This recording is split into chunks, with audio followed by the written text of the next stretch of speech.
very good morning to you. Thank you as always for joining us here on Global Television. This is how we welcome you to Global Morning.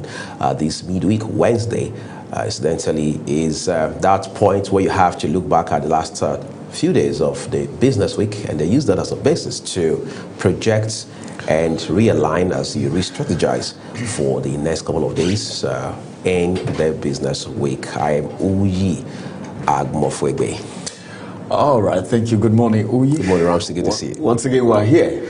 Well, it looks like somebody said 24-hour window has now been halved. So it's pretty much like you have 12 hours now, no longer 24, because the picture is still very clear in my head how you and I sat here side by side yesterday. And the next thing you know is another day. Like, I don't know.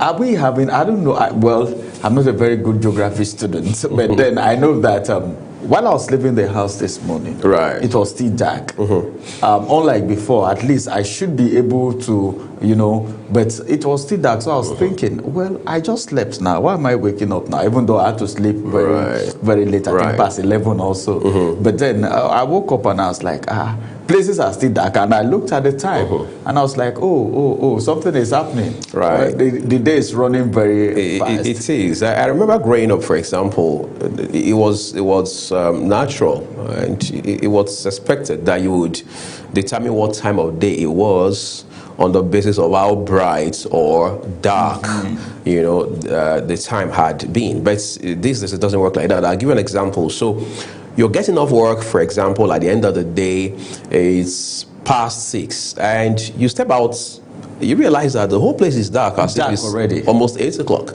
I mean, on the PM side, and you're wondering what's going on here, as I say.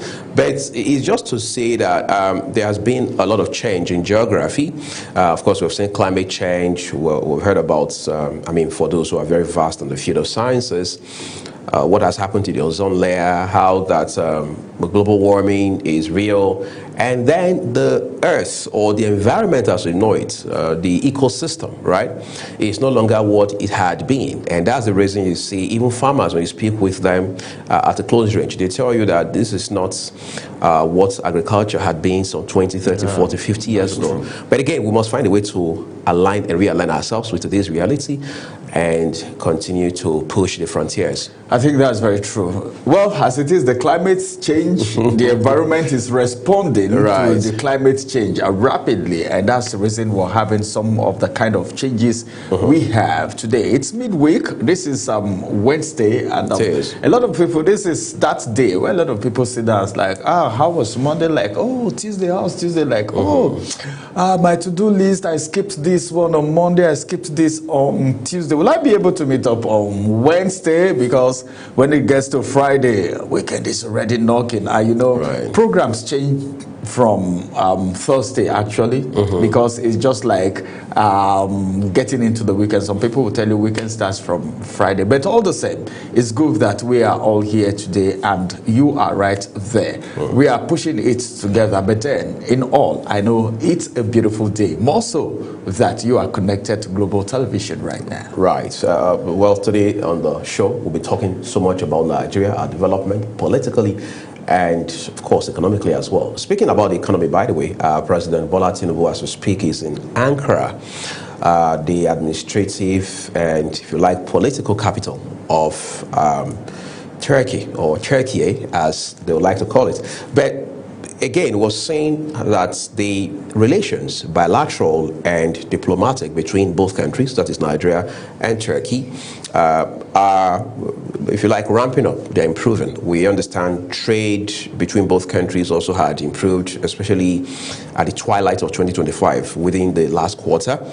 And the president of Turkey says that they are not done just yet, that the goal is to ensure that they'll continue to drive increase in trade volumes between Nigeria and his country. However, in the middle of interaction yesterday during one of the ceremonies, again right in Ankara, President Bola Tinubu was seen in videos now in circulation to have tripped And again, as always, that made a lot of news. But then back at home, the media handler, call him the media handler-in-chief of the president, that is officially talking about the senior special advisor, the special advisor to the president on media and strategy, Bayo Onanuga, says that, look, it's not a big deal. There's nothing to force about the president tripping. That it was a steel object that was on the ground. The president tripped over it, and it's fine. That's the objective of his trip to Turkey is on course, and that is what matters, not the hula baloo and the unnecessary noise around whether the president tripped or not. We've seen presidents trip across the world. In the US, for example, 2 presidents notably come to mind. One, a former president, now the incumbent. We've seen Trump trip even while climbing up the stairs into the Air Force One jet. We've seen former president, his immediate predecessor, Joe Biden, also trip quite a number of times, including during campaign tours. Again, we are first human before we are presidents. If you're a newsmaker and a public figure, what do you expect? Right. But then I think the good news, I'm just excited about the trade relation, the trade relation, what's going on, because that's what we want. And we're looking forward to what that will translate to. When I was reading the news and I saw Ankara, I said, the person who named this capital is the person, a Yoruba man, because my man went to I can imagine. Ankara. So, but the most important thing right now, just like Bayo has said, is the trade relation, what we are going to be getting, the diplomatic relations, and we've been in good terms in talks with Turkey for a while now. This is not the first time. This is a country that we have a very good relationship with. Most especially the area they are coming into cooperation for are very serious areas. And if things unfold as we are thinking, then it means it's going to go a long way boosting our economy. Right. This is what we want. Somebody told me yesterday, say, this man know the rest. He's always traveling and all of that. Is there no one to delegate for this trip and all of that, especially when that video was circulating. And I said something. I said, well, sometimes the president might feel, I'm just saying, well, my presence would do more than sending a delegate. That is how some elders think. Well, some things that they can say no to, if I send someone, if they see me, I'm going to be liaising with my counterpart, and the level of interaction will be different. If it is a subordinate or somebody that is lesser in authority, all right, compared to the person I am sending him or her to. So I think all the same, we're just looking for how all of the bilateral relations, the trade relations, diplomatic relations will come to fulfillment. That's what Nigerians are looking forward to. I know it's not going to be something that Nigerians will say, but at a time we heard this and this was going to happen. Let there be follow-up, let Nigerians feel the impact. Then the issue of the video, it's not new. It's not new. Even our president, this is not the first time he's sleeping. Right. Yeah. This is not the first time it's happening. So it can happen to anyone. Right. It can be anyone. But then you'll be asking questions. Why would they, in such, if it is Nigeria, for instance, I know, if I don't know what was happening, it was a ceremony. In such a ceremony, our military and even our security operatives and the protocols will ensure that everywhere is tidied up. There won't be even a pin. You won't see a pin on the ground. Most of that the president is going to pass by. What if that metal or whatever was an explosive?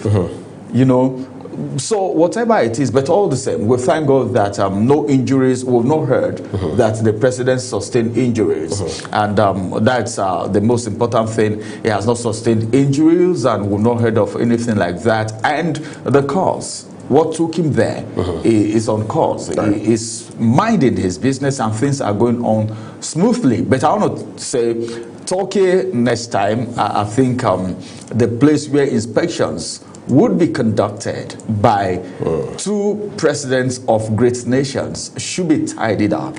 All right, I think that's what they should do henceforth in the future. In the future, right. All right.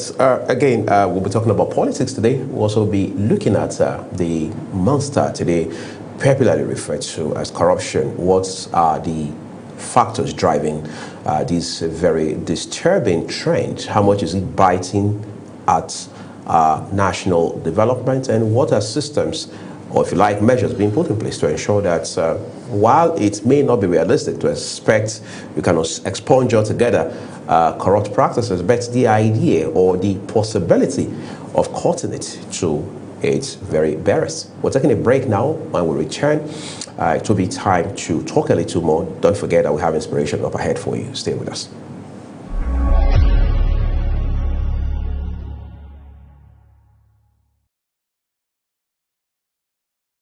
Wake up with Global Morning, your daily guide to what's happening and making the rounds. We delve into headlines, newspaper reviews, spot-on analysis, policies, current events, real talk, real issues that affect us all.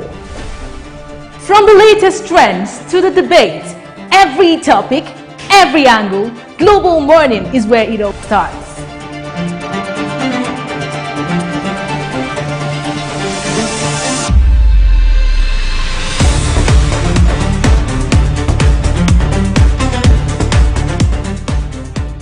Global Morning, For the latest issues, always on point. watch Global Morning Monday to Friday at 7 a.m., Saturday and Sunday at 8 a.m. on Global Television.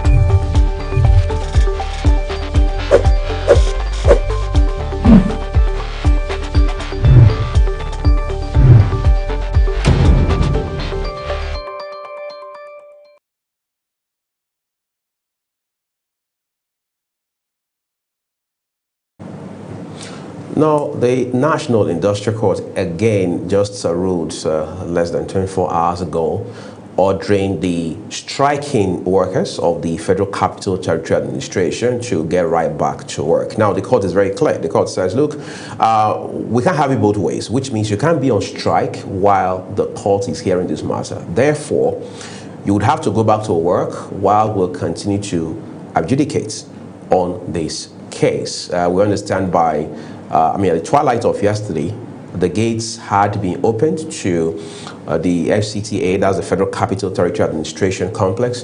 There had been some trickle of workers in and out.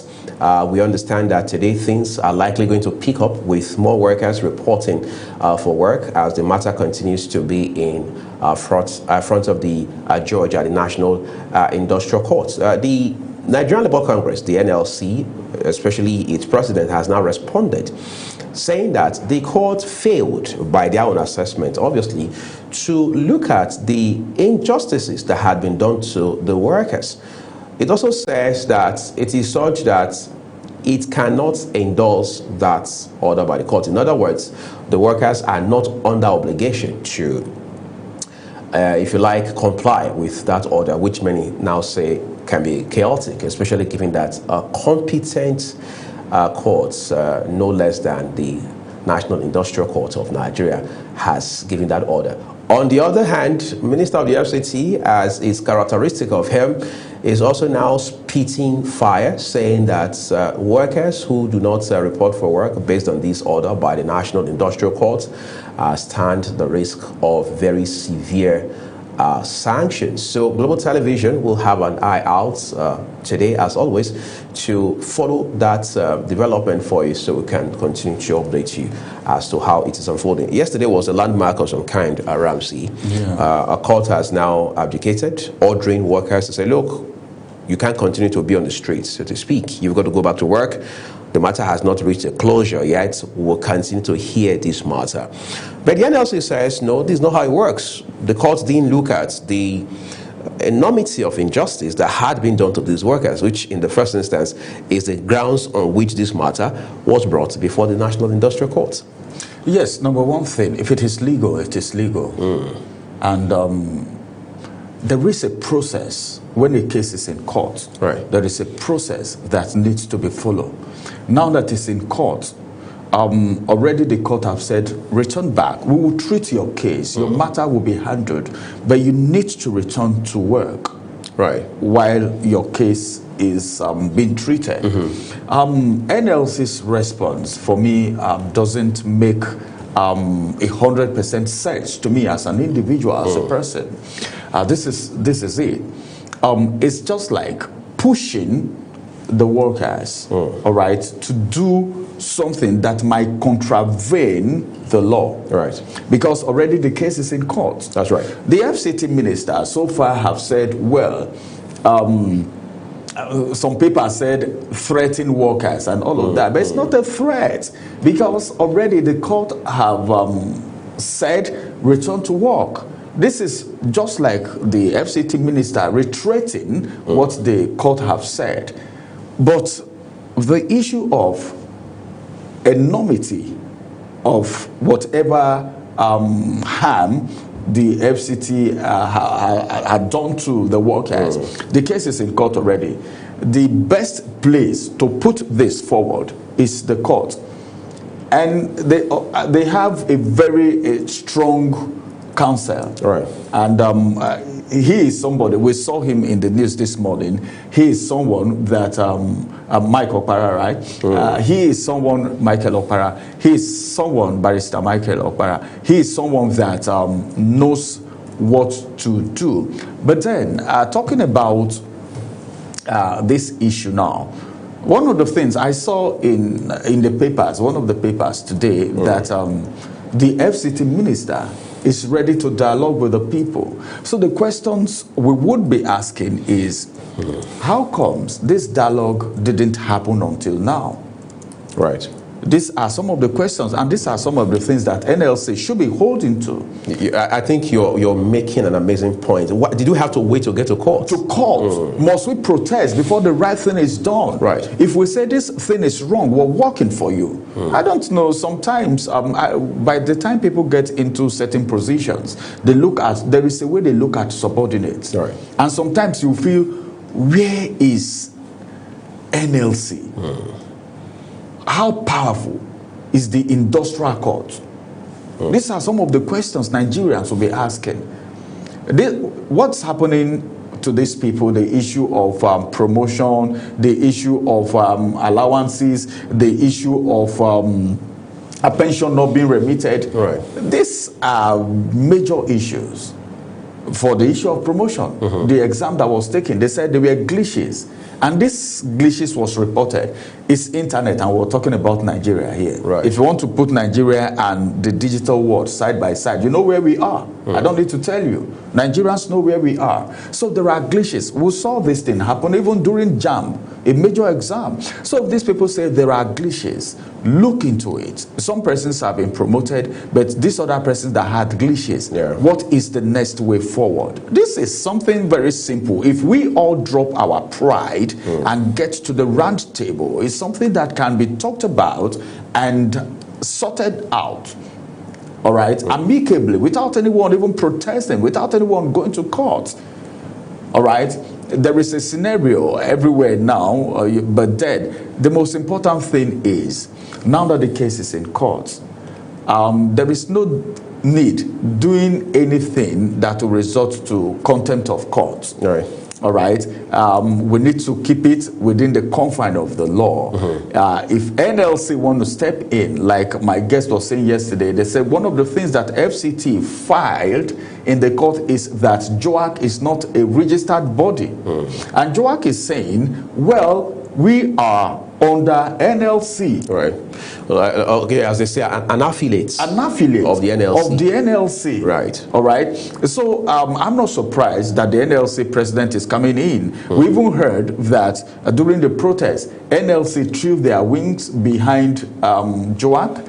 Then same thing, National Union of Teachers, right. all of them, all the labor unions, even civil society organizations. They said there was excitement where a renowned son, Falana, even came to the scene, you know, and all of that. So it means whatever it is these people are asking for is something that can be done by the FCT minister. All right. All right. I think there's much to talk about this, at least at this point in time.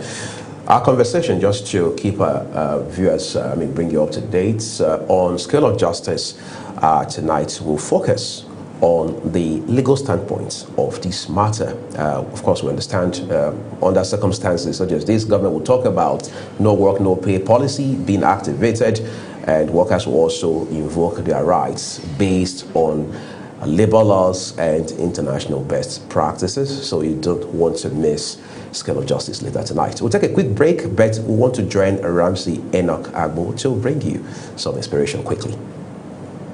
Wake up with Global Morning, your daily guide to what's happening and making the rounds. We delve into headlines, newspaper reviews, spot-on analysis, policies, current events, real talk, real issues that affect us all. From the latest trends to the debate, every topic, every angle, Global Morning is where it all starts.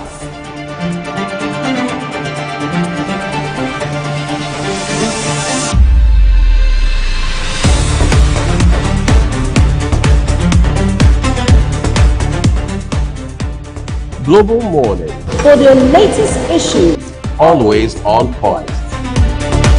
watch Global Morning Monday to Friday at 7 a.m., Saturday and Sunday at 8 a.m. on Global Television.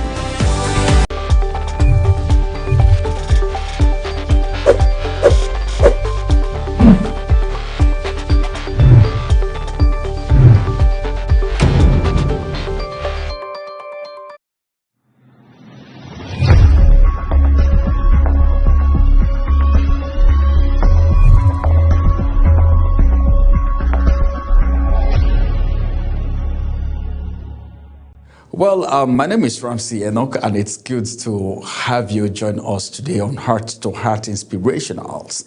And let's get you inspired because we value you. You are very important. You mean so much to this generation. Do you know why? Because if anything happens to you on this journey of destiny, it means something has gone wrong with a generation because you are a potential destiny helper. But then, what step are you taking? All right? Where are you? What are you doing?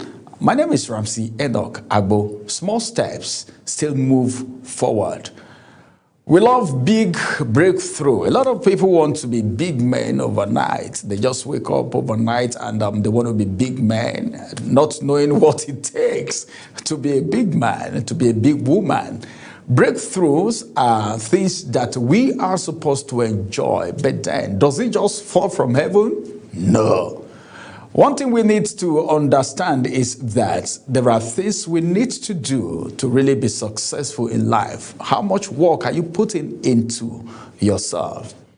We need to know that life has so much for us.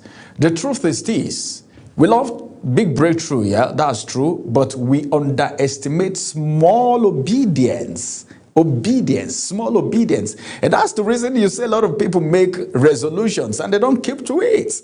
You see a lot of people do their to-do list for the day and they are not keeping it. Discipline and obedience to small things.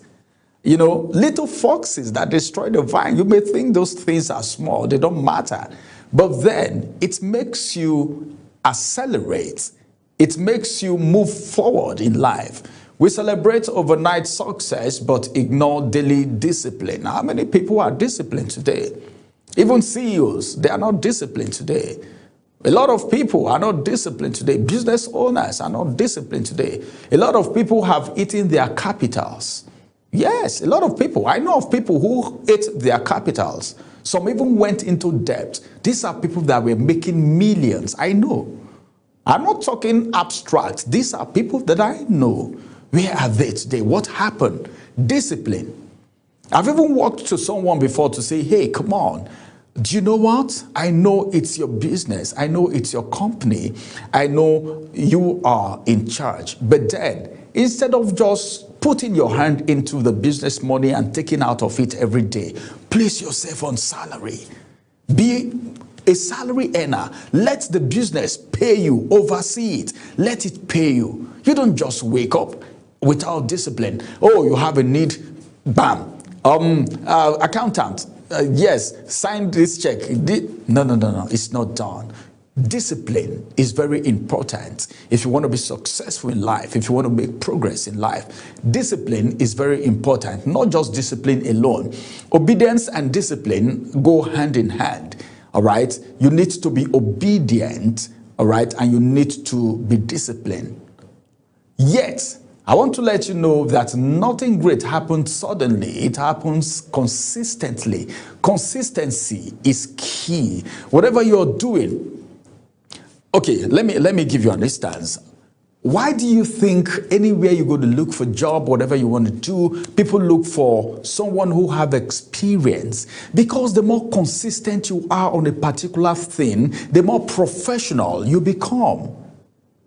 But a lot of people, because of the issue of diversification, multiple sources of income and all of that, these theories have made a lot of people not to concentrate on a particular thing, not to be consistent in doing one thing and become a professional in it. A lot of people are slaving today because they were not consistent in what they were doing. A lot of people are not employable today because of inconsistency, disobedience, and indiscipline. Three major issues: indiscipline, disobedience, and inconsistency. These are thieves of time. Progress, like they said, is not always loud. It's not loud. Sometimes it looks like getting up again. Sometimes it looks like staying committed, all right, when nobody is clapping. A lot of people. That's why, initially I talked about on Heart to Heart before. I've talked about social media. Everybody want to be clapped for these days. Everybody is going on social media to live a fake life because they want to be clapped for. Of what profit is it? It's deception. You're deceiving yourself. I only pity people who copy this online so-called designed people who design themselves to be what they are not. People must not clap for you all the time. Don't wait for the clapping. Don't wait for people to clap for you. Sometimes when walking towards your successful days may not require people clapping for you, or sometimes growth feels boring because when it gets, people don't like work. That's the truth. A lot of people don't like work. So sometimes when you're walking, it looks boring. When you are striving to be successful in life, sometimes it looks boring because it's just like you're driving on the road and it's only you on that road. You're going. No car is coming from behind. No one is overtaking you. You're just going. Only you. Sometimes it looks boring. But boring is where mastery is built. Do not despise small beginnings. Small steps compounds. Small habits accumulate, and of course, small disciplines create massive outcome. Just be consistent in it. Every expert you see today was once a beginner who refused to stop because so many things happen to stop them. When you're starting a business from the scratch, it is very difficult. If you are not consistent, disciplined, and obedient, you run away. Yes, of course. That period, that growing, that incubation period, if you're not careful, you run away. A lot of people have run away from businesses like that. Then when other people start doing it, and during that boring moment, that lonely moment, then when they come out successful, they say, well, why did I even leave that business? Because you were not consistent, disciplined, and of course obedient to the rules of the game. Success have a rule. It has a rule. Yes, you need to abide by the rules of the game before you become successful. Breakthrough don't just happen overnight. That kind of breakthrough that you're looking for doesn't last. Yes, a dribbling tap. can fill a bucket over time. Don't you know? Provided there is consistency, it's dripping. Pim, pim. All right, let me give an instance. For instance, you get to the hospital and they give someone drip, all right? There is drip on a patient in the hospital. You see the way it drops. Pim, pim, pim. It will appear as if it's never going to get finished. But just give it a time. That drip will finish. Everything will finish into the patient's body. But it's dripping. It takes patience. All right? Not because the drops are big, but because they are consistent. It's dropping. Because of the consistency, whatever you're doing, please ensure to be consistent. If you really want to make it, if you really want to succeed, focus on the progress, not the perfection. Celebrate effort, not just outcomes. Show up when motivation is low. You might not see. Let me tell you something. A lot of people don't celebrate upcomings. That period where you are struggling to be successful, when you're struggling to grow, a lot of people just look at the ignore. Some will not even take you serious. And that's why you need to be careful the kind of relationship you keep. I pity for people who push aside people that were with them when they were in their incubation period, when they were trying to become successful in life, the people that encourage them. Somebody may not even give you all the money, but the encouragement coming is enough. Consistency turns into ordinary actions into extraordinary results. Yes, by the time you're consistent, it turns ordinary action into extraordinary results. All right, keep going. Small steps taken daily will carry you further than big intentions that was never acted upon. A lot of people have big dreams, but they never acted on it. Where are they today? They are nowhere to be found. Well, you need to dream big and you need to act on the big dream, no matter how small, on a daily basis. Be consistent, be obedient, and of course, what else? Be faithful to whatever it is you're doing. Many thanks. I'll come on your way again. My name is Ramsey Enoch. Bye-bye for now.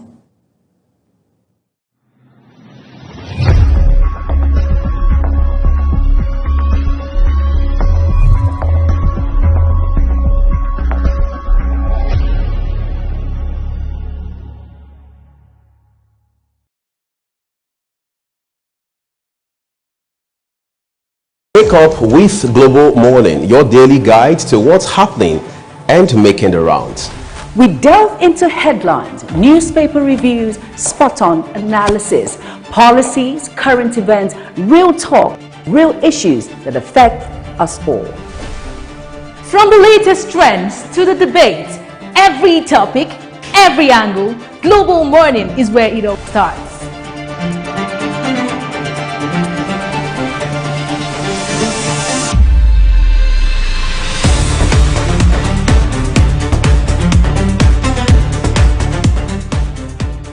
Global Morning, For the latest issues, always on point. watch Global Morning Monday to Friday at 7 a.m., Saturday and Sunday at 8 a.m. on Global Television.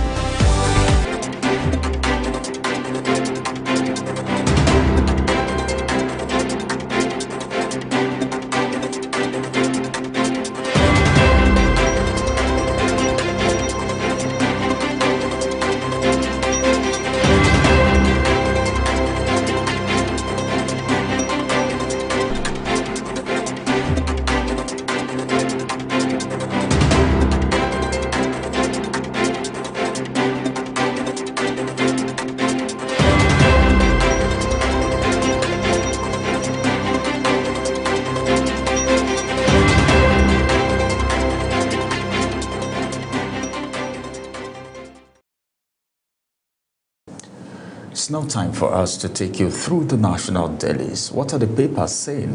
What are the headlines for the day? Beginning from the Punch newspaper, where we have a couple of headlines this morning. Beginning from the top of the newspaper above the nameplate, this one says Tinubu proposes no court of appeal justice. Okay, proposes 110 Court of Appeal justice. That's a precedent now, proposing 110 Court of Appeal justices, yeah? Now, this one says, discuss blame low generation as grid collapse third time. This is the third time the bridge is collapsing. And here it says, the big story now, investigation uncovers Cornell who plotted Tinubu's All-Star. That's the coup. And one writer to that story, and the writer says, interim report reveals military officers targeted president, vice president, ministers, and key installations, arrest ongoing. All right, now more from the Punch newspaper this morning. Presidency downplays Tinubu's stumble, says Turkey visit on curse. We just finished talking about that. Showere's trial, that's the kicker. A court admits a mockery clip calling Tinubu drug lord. All right, a mockery court admits a mockery clip calling Tinubu drug lord. How I lost 3-week-old daughter to Makoko demolition. That is a carpenter crying out right there. And finally, from the Punch newspaper this morning, Wike threatens workers as court orders strike suspension. Those are the headlines for you on the Punch newspaper as we move to the Vanguard. All right, so thank you, Ramsey. Let's take a look at the Vanguard for you real quick. Top here says, resetting the record straight on the disqualification of Ernest Oil's lawyers.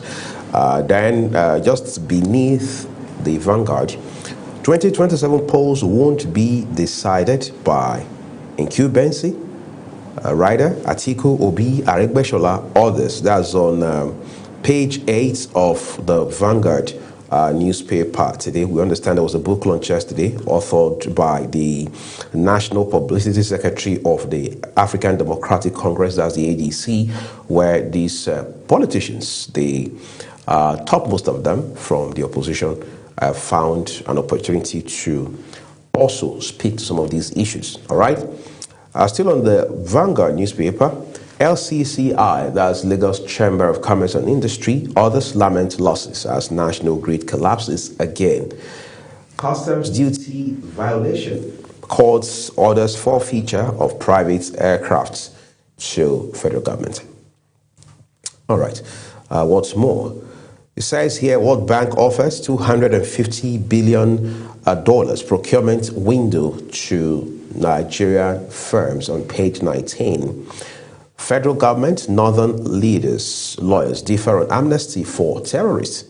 Governors have passed to grant such amnesty if, that's according to the Attorney General of the Federation and Minister of Justice, they can't grant amnesty offenses under federal laws, that's lawyers, ACF, CNG, CAN, MBF, Muslim clerics, others disagree. Say amnesty will compound insecurity in region. Well, for context and perspective, read up details on page 5. 2027, APC leaders receive Mufwang, offer him automatic tickets. Ramsey, I think the APC seems to be speaking from both sides of the mouth. You hear high-ranking members of the ruling party, in some cases, even the national chairman of the party, saying that defecting to the APC is not a guarantee that you will automatically be given the tickets of our party, even as a governor in 2027. But here he says that, well, the party is now offering the governor of Plateau State, Caleb Mufwang, automatic ticket.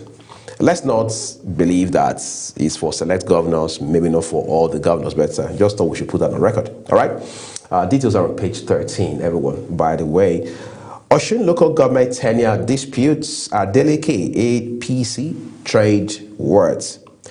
Bandits killed to abduct over 50 women in Katsina community. Sadly, all of this is happening while we are debating whether or not they should be granted amnesty.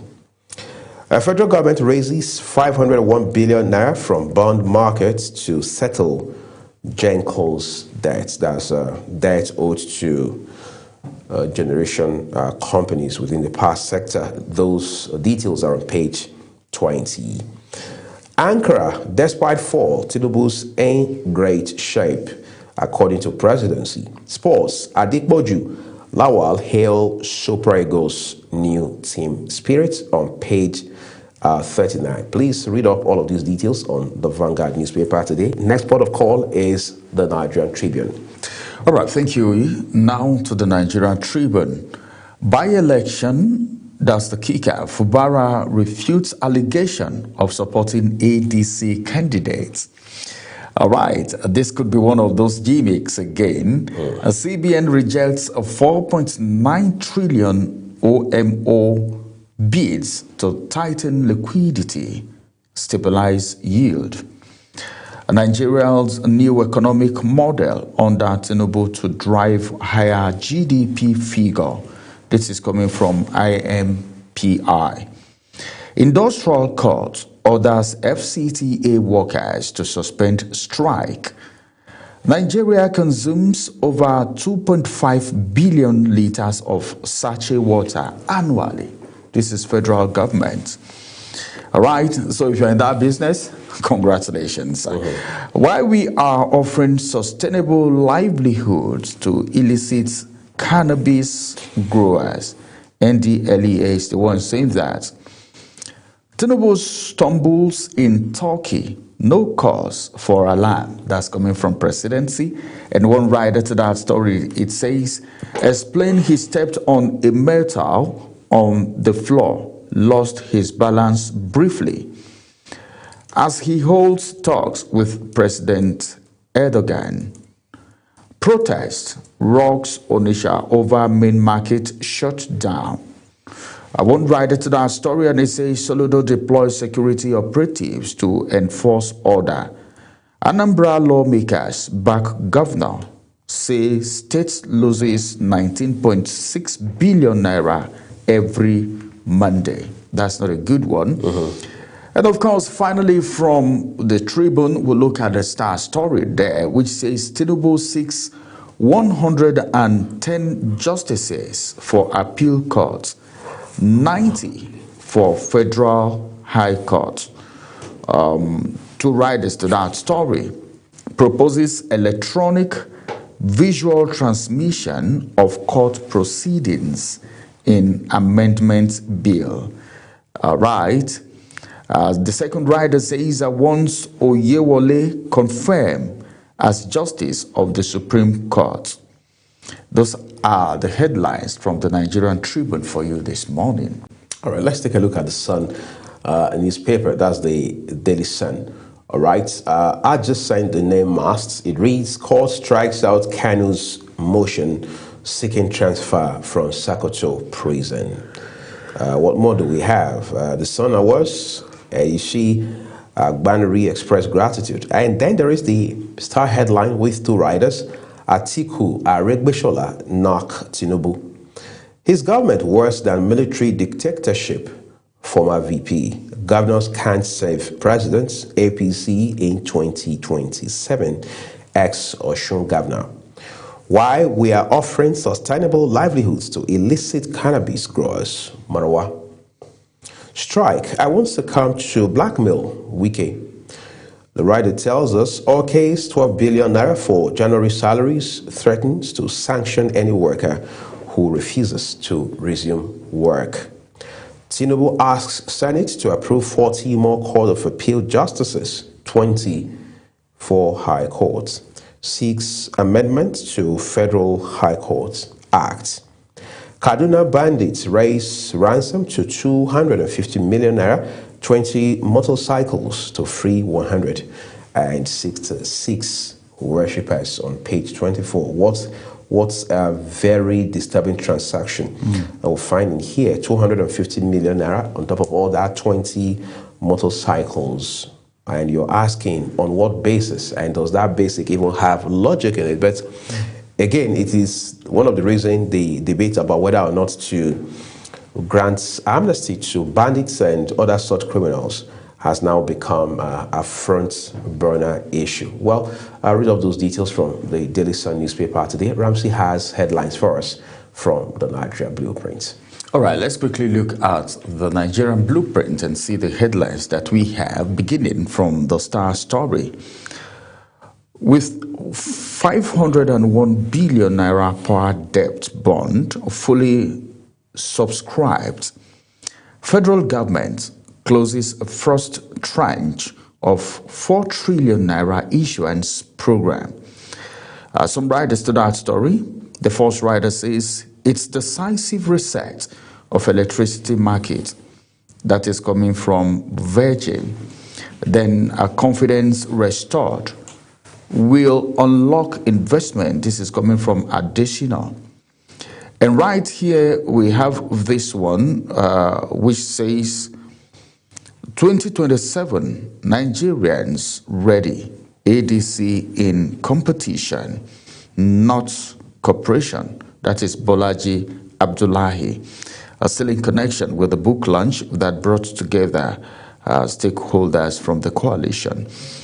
Mark of fault, the loyalty or the loyalists on the doctrine of necessity. All right.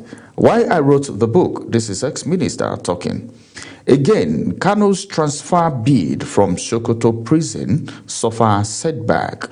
We are targeting $5 billion trade volume with Nigeria. This is coming from Erdogan. EFCC arraigns ex-national coordinator NEDC over 2.2 billion naira fraud. Police nab 5 baby factory operators, 17 rustlers, recover 558 cattle in Ekiti State. I don't know when all of this is really going to end. APC destination for believers in United Nigeria. This is coming from Shetima. One writer to that story, Tinubu Shetima ticket best for 2027. That's coming from Sule. More from the Blueprint newspaper this morning. Tinubu proposes 110 appeal court justices virtual hearing. From the world of business, federal government backs custom reforms, commence service border vigilance. And finally, from the Blueprint, right from the world of sports, Super Eagles captain Ndidi lost father in road crash. Those are the headlines from the Blueprint newspaper for you this morning. All right, next this morning, which will be our last newspaper, we're looking at the Nigeria News Direct. All right, top right corner of the News Direct says man that's Manufacturers Association of Nigeria accuses NAFDAC of sabotage defying presidency over sachet alcohol ban. Read up details on page 4. Central Bank of Nigeria shares 4.9 trillion naira OMO bids, ends auction with no sale. Police rescue 6 children from Ekiti baby factory, recover 558 rustled cattle. I'm sure that was a headline Ramsey brought to us just a while ago from the Blueprint newspaper. But below the name mast, where you have the star headline, it says, federal government breaks 10-year jinx with historic 501 billion naira bond to clear legacy debts. And lastly, Turkey expands counter-terrorism military cooperation with Nigeria. And then 3 riders accompany that headline. Seals 9 bilateral agreements. Tinubu feats and working. That's according to spokesman Bayo Nanuga, who has now dismissed health rumors on the president. As expert calls for structured military partnerships to safeguard national security. Find time to read up those details on page 13, as well as other headlines from the Nigerian News Direct today. This is where we leave it with the papers. Everyone, just about half a dozen of them. Be sure you read the news so you can stay ahead of fake news and misinformation. Remember that the headlines we bring to you here, they're just as published by their respective publishers. Global Television or the team here or Global Morning does not in any way contribute to them. After this break, we'll put our conversations on the road. In the meantime, we'll be joining Ogochukwu Mobuna on Social Bars.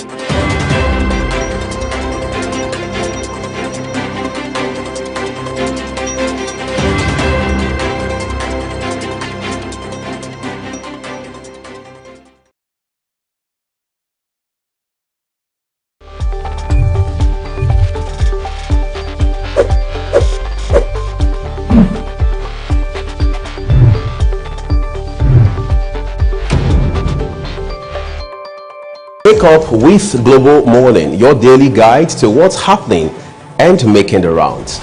We delve into headlines, newspaper reviews, spot-on analysis, policies, current events, real talk, real issues that affect us all.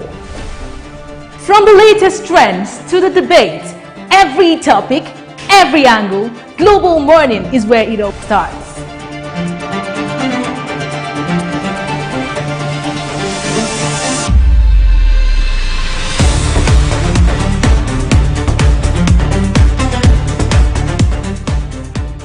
Global Morning, For the latest issues, always on point. watch Global Morning Monday to Friday, 7 a.m. Saturday and Sunday at 8 a.m. on Global Television.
When social media speaks, we'll listen and we'll bring you the extra. It's your one-stop show for trends, truth, and the tea everyone's sipping. Join the conversation, share your thoughts, and get the extra dose of what's shaking the internet. And on the issues making wave on social media to your doorstep. Social Buzz Extra, where the trend meets the talk, only on Global Television.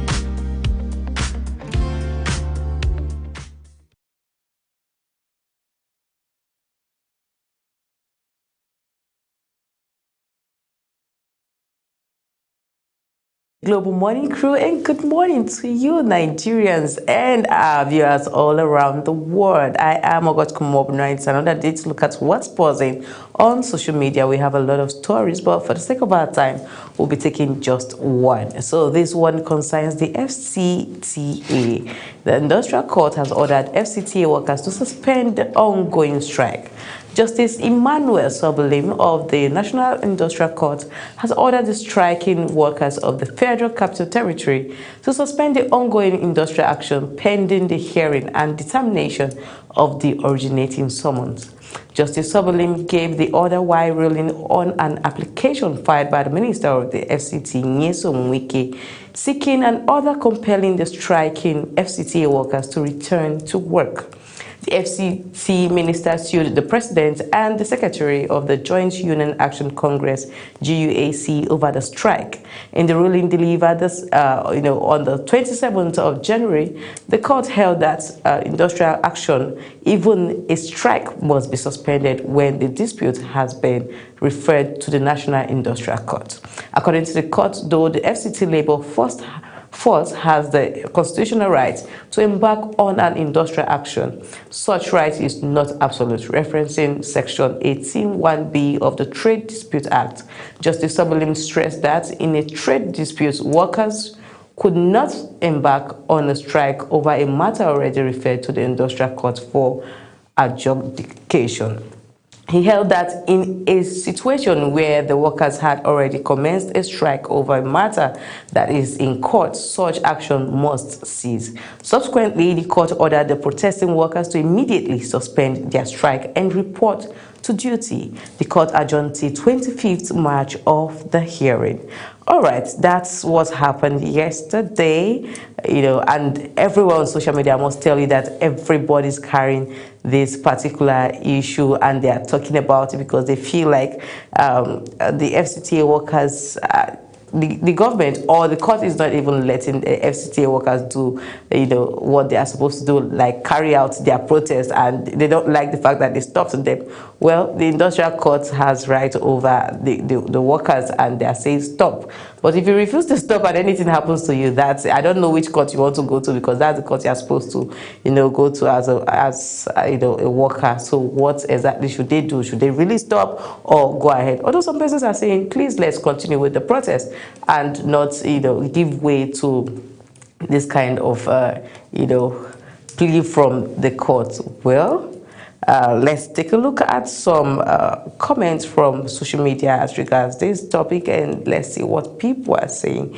And the first comment is coming from Stan Dollars, and Stan Dollars says, the government demands strict obedience to court orders from citizens, but rarely adheres to the same rulings themselves, allegedly. Okay.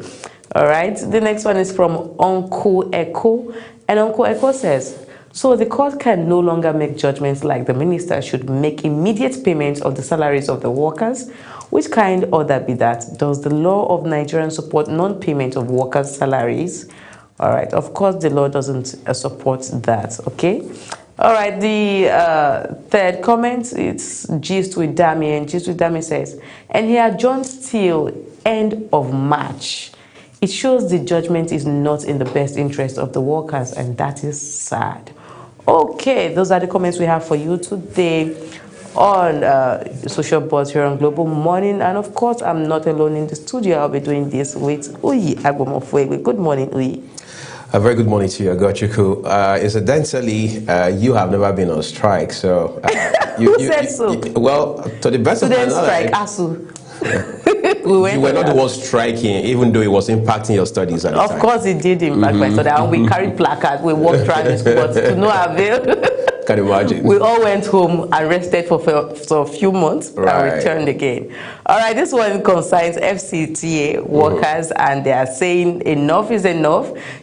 Someone during the protest, in the video, I listened to the video, and somebody said, how can people write exam over 7,000 write exams, promotional exam, and you just only pass 2,000? That is not, it doesn't happen anywhere. I think they are all expressing their grievances in different parts. I don't think it's just salary or he's not doing well in Abuja and all of that. I think it's just different. But right now, people are saying some of the workers are saying we are not, adjourning any strike. We are going to continue with the strike, and we'll be on the road and all of that. What do you think about this? Even after the industrial court has said no, go home, go back to work, and work until further notice. Incidentally, Ogochukwu, it's a good thing we're talking about this now. It's a trending issue, even though we know there are other big stories that are also trending. But this borders on livelihoods, families, and of course, people's careers. Some of these persons have been in the civil service for upwards of 2 decades. And they have now, according to what some of the leaders of the union have told us, put in front of the FCTA a 14-point demand. All right, and they said none of those demands have been met, even though we are hearing that the FCTA says, well, we have met 10 of demands. But you hammered very precisely on one of them, which is the issue of promotion.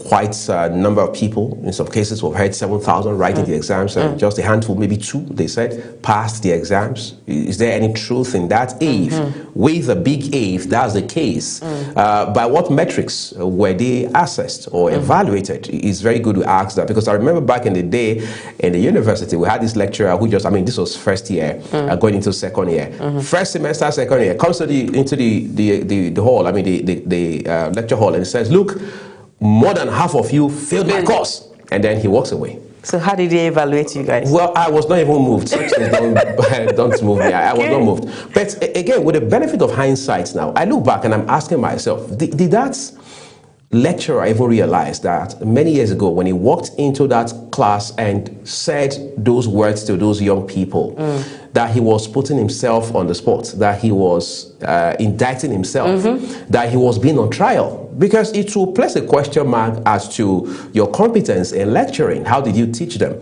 What are the benchmarks by which they were assessed? But of course, we knew better later the reason he had to do that. It was a marketing strategy. But again, that was a low for him at the time. But this to say that when people go on strike, there are strong demands they are bringing. However, let's fast forward to yesterday, where the National Industrial Court of Nigeria has now said that, look, we can't have it both ways. My people say you can't whistle through your nostrils and your mouth at the same time.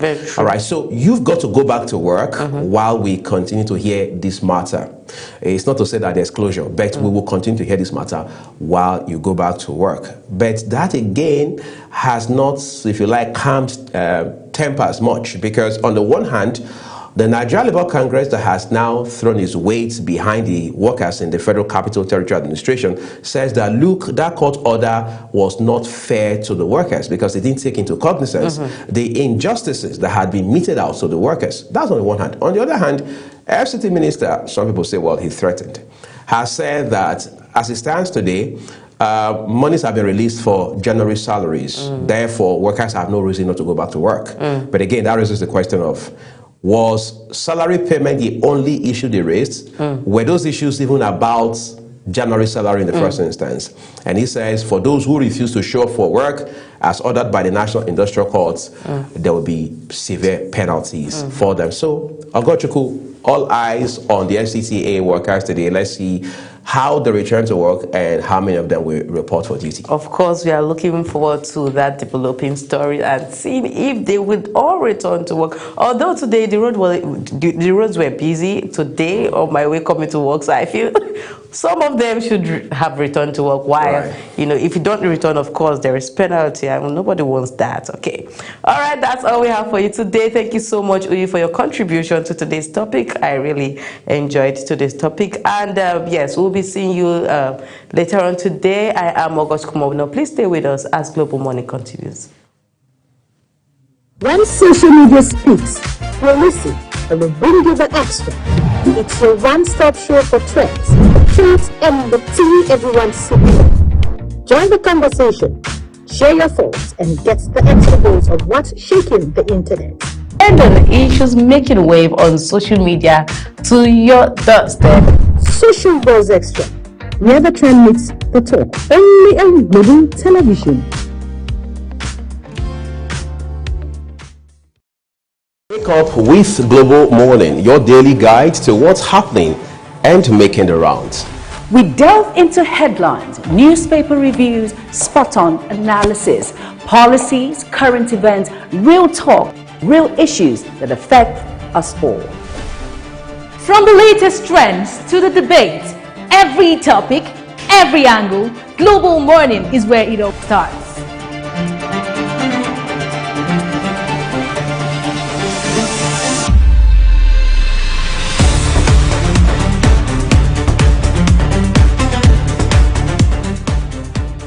Global Morning. For the latest issues, Always on point. watch Global Morning Monday to Friday at 7 a.m. Saturday and Sunday at 8 a.m. on Global Television.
Wake up with Global Morning, your daily guide to what's happening and making the rounds. We delve into headlines, newspaper reviews, spot-on analysis, policies, current events, real talk, real issues that affect us all. From the latest trends to the debate, every topic, every angle, Global Morning is where it all starts.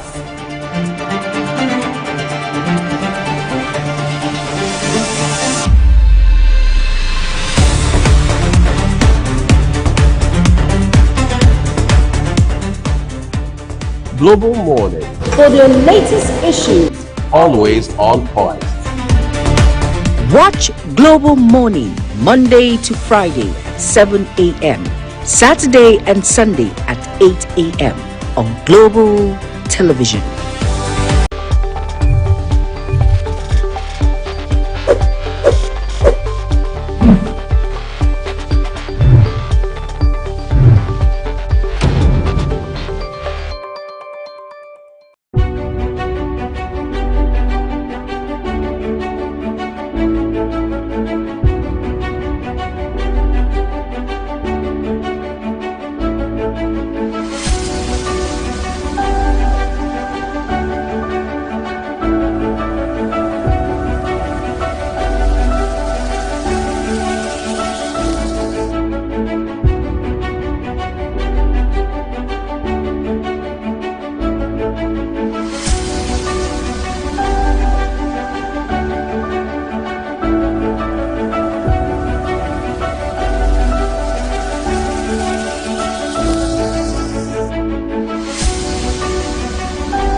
In October of last year, there was the news, which of course authorities in Nigeria later would call rumor, of how that there had been a failed coup attempt on President Bola Tinubu's government. At that point in time, even the leadership of the defense headquarters had said no such thing had happened, stating very clearly that what had occurred was simply a matter of indiscipline, which was already being handled internally at that point in time. Fast forward 3 months down the line now, we're now hearing that on the basis of some interim reports, that a good number of officers across service branches have now been indicted, said to be led by a certain colonel whose name has been withheld. We understand the authorities are court-martialing them in no distant time, and the other procedures will be followed.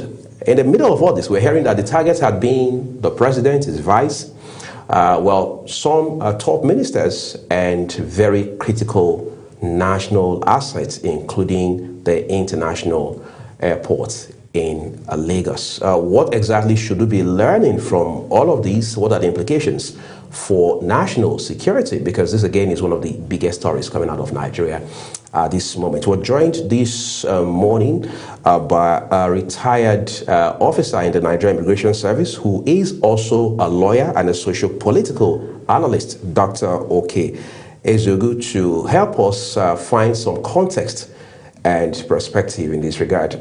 Doc, would like to say a big thank you to you for taking the time. Thank you. Good morning. Great. So, apparently, like I said at the top of my introduction, this is a national security concern. Before now, the authorities had lived in denial, but today they are coming out to say this is exactly what the position is. What exactly would you say, as someone who had also seen this level of conspiracy over time in Nigerian history that we're dealing with? Well, my first reaction was to worry about our democracy.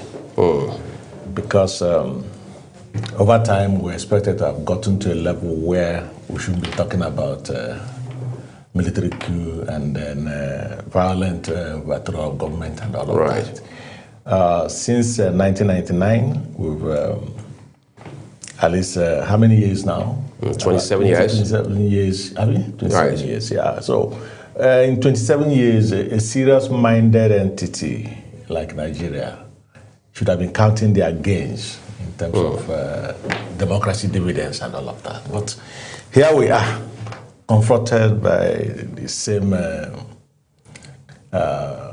dragon that we've known over the years about change of government, and many in khaki will come and say they want to change government, and then when they change government, the miracles will start happening and all of that. But like I said, my worry is about our democracy, because if it appears it is true, that there is a coup, or there was a military coup, or there was a preparation to engage in military insurrection and all of that, that would be a minus for this country. Okay, yes, just go ahead. Yeah, that would be a minus for this country. But the thing again is that no coup, military coup in Africa generally, not even to talk of Nigeria, has succeeded in changing anything. None has succeeded in changing anything. If you talk of Nigeria, for instance, 15th January 1966, we had it here. A group of young soldiers, the majors and the rest of them, came and said, the regime then were corrupt, and they said they needed to change and all that. A lot of killings, bloodshedding and all of that, bloodletting. Now, at the end of the day, what did we have? Nothing absolutely came out of it. Rather, we started having a lot of distortions in our contradictions in our political system and all of that. Okay, fast forward to July of the same year, a counter coup. What did it achieve? The whole thing became ethnicized, It became like North, South, Igbo, this, Hausa, Fulani, this, and all names were bandied about.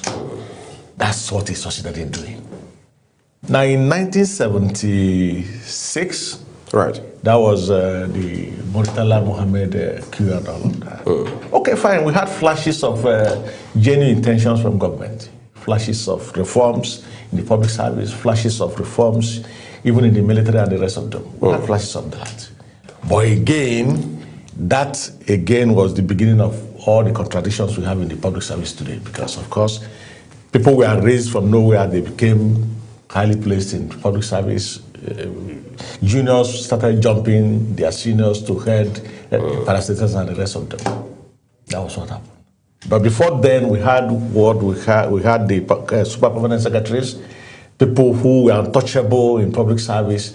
In fact, they were more powerful than ministers and the rest of them. The likes of Asudu, the likes of Gamaliel and Nesu did them. Right. These were the super permanent secretaries. We had them then.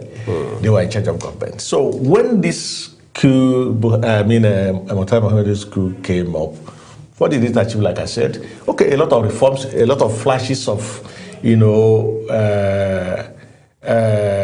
our change in our foreign policy, because of course that was when we had the issues of Angola, Mozambique, South Africa. So many of our brothers within the Southern African territory, they were struggling for their independence. And our government then, led by Murtala Mohammed, gave them all the backing that made some of them to get their independence. And I mean, these were the positive signs we had then. Right. And like I said, it also disfigured our public service rules and structure and all that, because you could now pick up anybody and make him anything, without looking at the person, the seniors and the rest of them. That was what we had then. And of course, fast forward again to the Dinka coup. Of course, that was a ragtag outing as far as I'm concerned, because he didn't achieve anything. Of course, he failed, because there was nothing really to achieve. Because as far as I know, they didn't have anything up their sleeves. That was against Ibrahim Babangida?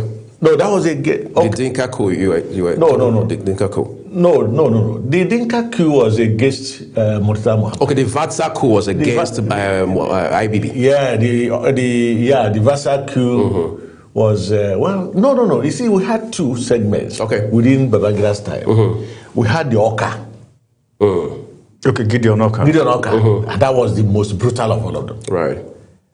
Then, of course, the Vatsa coup, tomorrow some people still think it was a phantom arrangement. That there was an agenda behind it. That it was not really a coup and all of that. You understand? So, and then, of course, after Babangida, of course, we had Abdul Salam. That was not a coup. It was a family arrangement and all of that.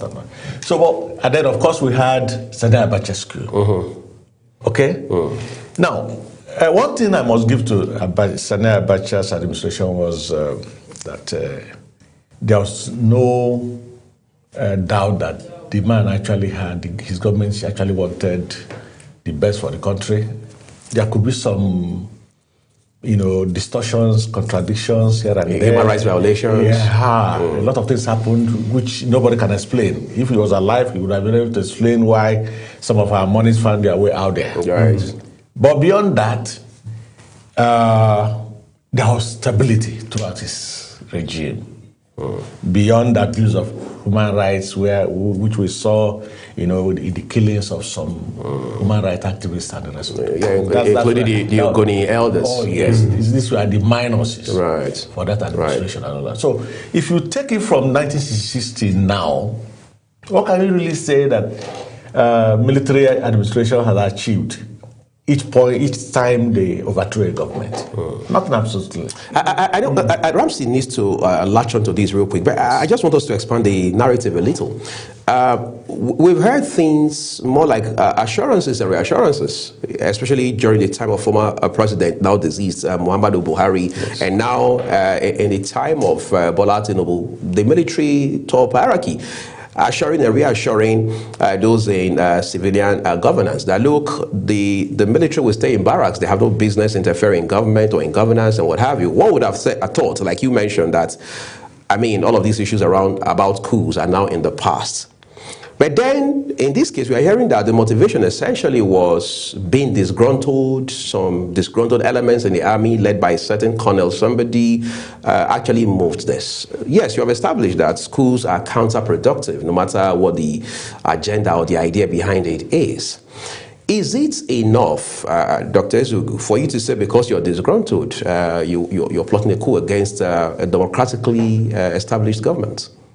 Well, you see, the seed of future crisis is, in any country is always as a result of some of the misconduct of our politicians. It's always been like that.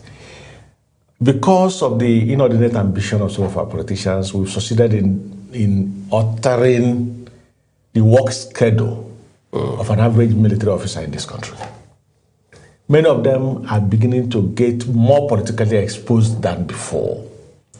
Now, what the picture you painted was the traditional picture we have about the military, where when there is a civilian government, the military boys get to the barrack and you will see them on the street.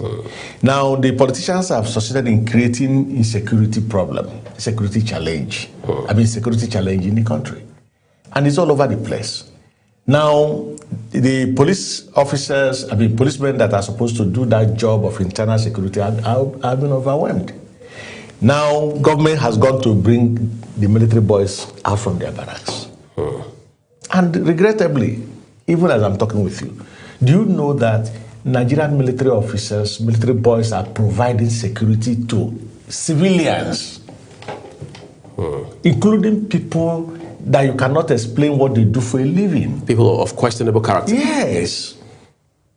Land grabbers use military boys to grab land. Debt, somebody is owing you, or you want to get something out from someone and you only need to make some local arrangement and you have some military officers to accompany you.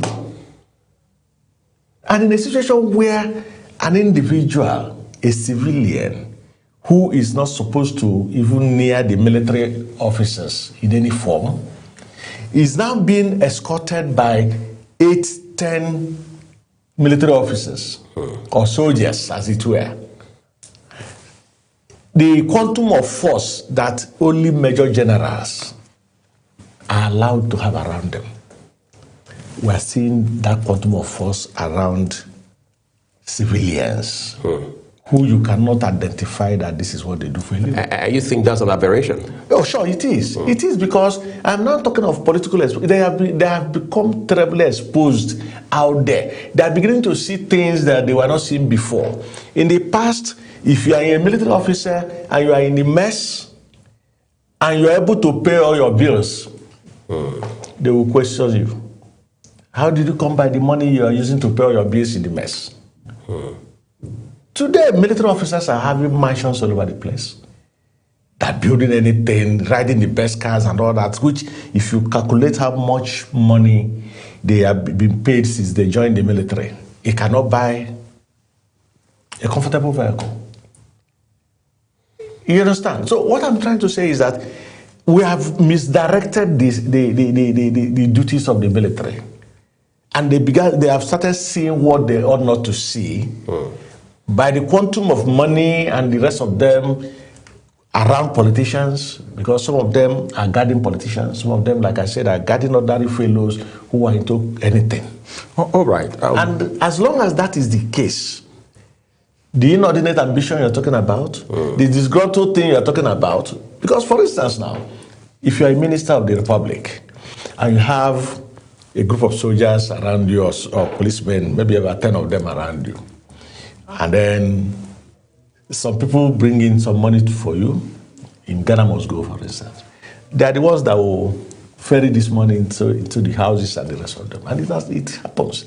So when they see this, what do you want them to think about? They have families, they have responsibilities, they have people to take care of, and you're not making them to believe that they need to be as regimented as they are, or they ought to be, in which case they should not look for money anywhere. That is the genesis of what we are seeing today. And it will become very difficult, even till tomorrow, to rein in the military boys back into the barracks to do traditional military duties. it will be very difficult, the way it is. We've exposed them already. So, with what you just said now, it means there could be some form of synergy between civilians, especially politicians, and military officers, which may have resulted to this coup. Take, for instance, there are pockets of information on the internet, and the media investigations also are proven, according to what we have on the internet, that the former Bayelsa state governor, talking about Premier Silva, is a financier, according to some confessions by some of the military officers. Allegedly. Allegedly, yes, allegedly, because already we've not heard from him, and of course the authorities have not come out to categorically said, oh, this is what is happening.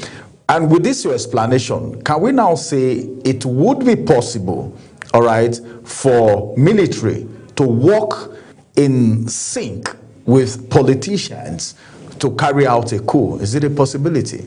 Well, it's hard to say, but we are talking of Silva, the former governor of Bayelsa State. And I read somewhere yesterday, I hope it's not true, that the colonel you're talking about, right, served as his security advisor. One of the governor of Bayelsa State? No, when he was a candidate in an election, the colonel they're talking about, right, served as his security advisor. We're talking of, if that's true, allegedly, like I said. So there's likelihood of nexus between both of them? No. That's not what I'm saying. I'm trying to buttress the idea of exposing these soldiers to opulence, to things they shouldn't be doing. Right. A situation where a serving military officer, for instance, is posted and deployed to a candidate of a political party to serve as a security advisor. How do you explain that? Even if he was a sitting governor of the state, it's still not right. Has to be a police officer. He has to be a police officer. He has to be a police officer. So that's why I'm saying that I'm not talking about whether there was a synergy, whether Silva was involved. No. I'm out of that because it's difficult to say until we begin to hear the details from government. And then we begin now to put things together. All we are hearing are just conjectures from one part of some social media platforms and the rest of them. But what I'm saying is that we need to go back to the drawing board and allow these soldiers to perform military duties in real terms. Instead of exposing them to politicians at all times. Sometimes you see a civilian traveling. And when you look at around him, you see about 4, 5, 6 military soldiers following him about. For what? No matter who the civilian is, the civilian is, whether the president or the vice president or whoever, the expectation is that those that maintain internal security should guard them. And that's the police. The Directorate of State Security, they are there. These are the people that should do the job. Why are you bringing soldiers in to come and begin to see you? And of course, because we know the kind of things our politicians are up to, they can do anything. Sometimes they don't even care. Impunity is everywhere today because even the man who is supposed to correct the impunity is even worse than those he wants to correct. You understand? And you can't give what you don't have. You can't give what you don't have. So these are the problems. So let the soldiers return to the barracks in real terms. Let them perform the duties they ought to perform. Yes, right now we are fighting banditry and the rest of them. These are guided schedules. Right. These are guided schedules. Go to the forest, fight these people, and then come back. But go to some of these roads here and there, to Jos, to Enugu, to wherever. you are likely going to meet more than 50 checkpoints manned by soldiers. Dr. Ezeogo, in the last few years, we have seen a good number of coups in Africa, especially in West Africa, that have been successful. In the case of Nigeria, this has been botched now. Does that not speak to the robustness of our, if you like, defense, military intelligence capabilities? Well, that could be so. But again, like I said, you know, our political system is such, going by the list we saw,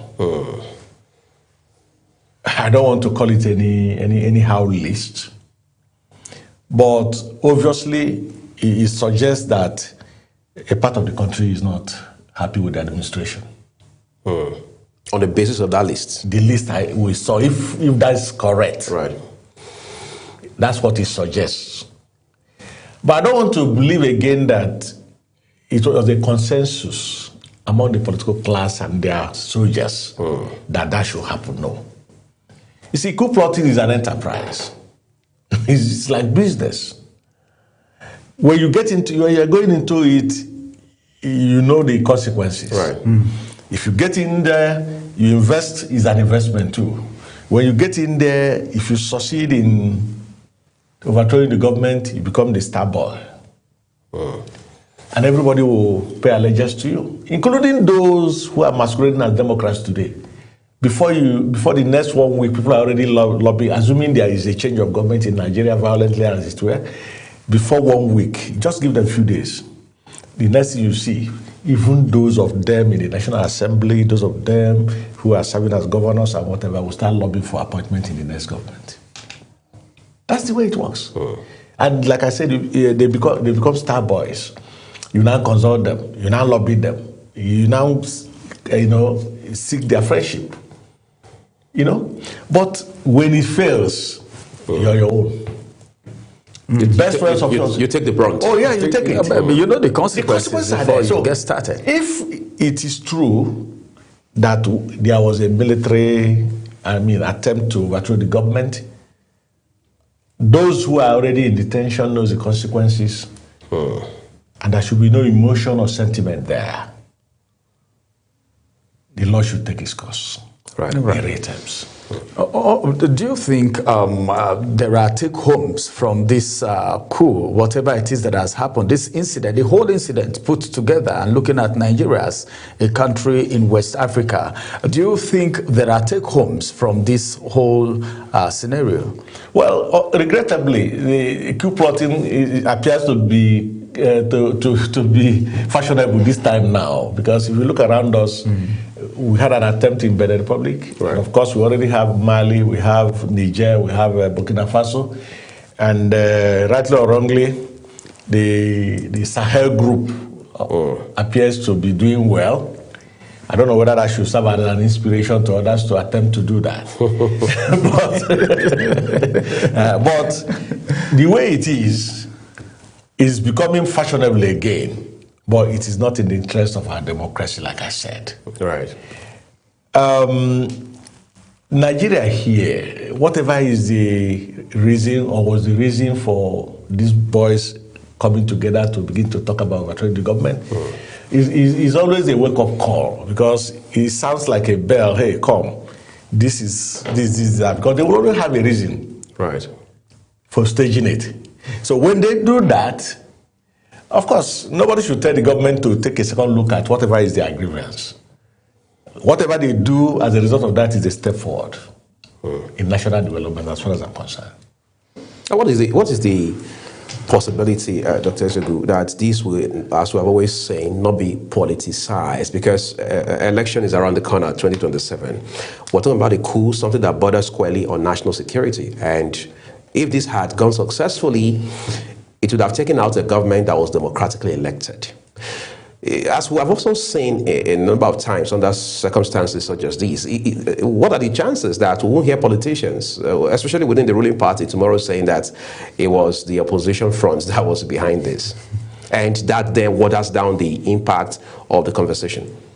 Well, the much I know, except we've not been told, I'm not aware that any of the people being mentioned is a member of any political party. Right. I'm not sure. As for whether it will be politicized, of course it will. You understand? I've already read somewhere where somebody said they want to finish our soldiers. It's expected. My only advice to government is they should make sure that there's transparency in their trial. Give them access to their lawyers. Give them access to their lawyers. Fairness. There should be fairness, there should be equity, there should be transparency, there should be accountability. Let nobody be suppressed. And let there we shouldn't have a situation where somebody is being pressured to say what he ought not to say. Now, we have a situation where people are talking about court-martialing. Right. Now, the contradiction now is, in a military government, of course, it's always easy to pass it to military tribunals to try them. I mean, court-martial now. Right. Okay?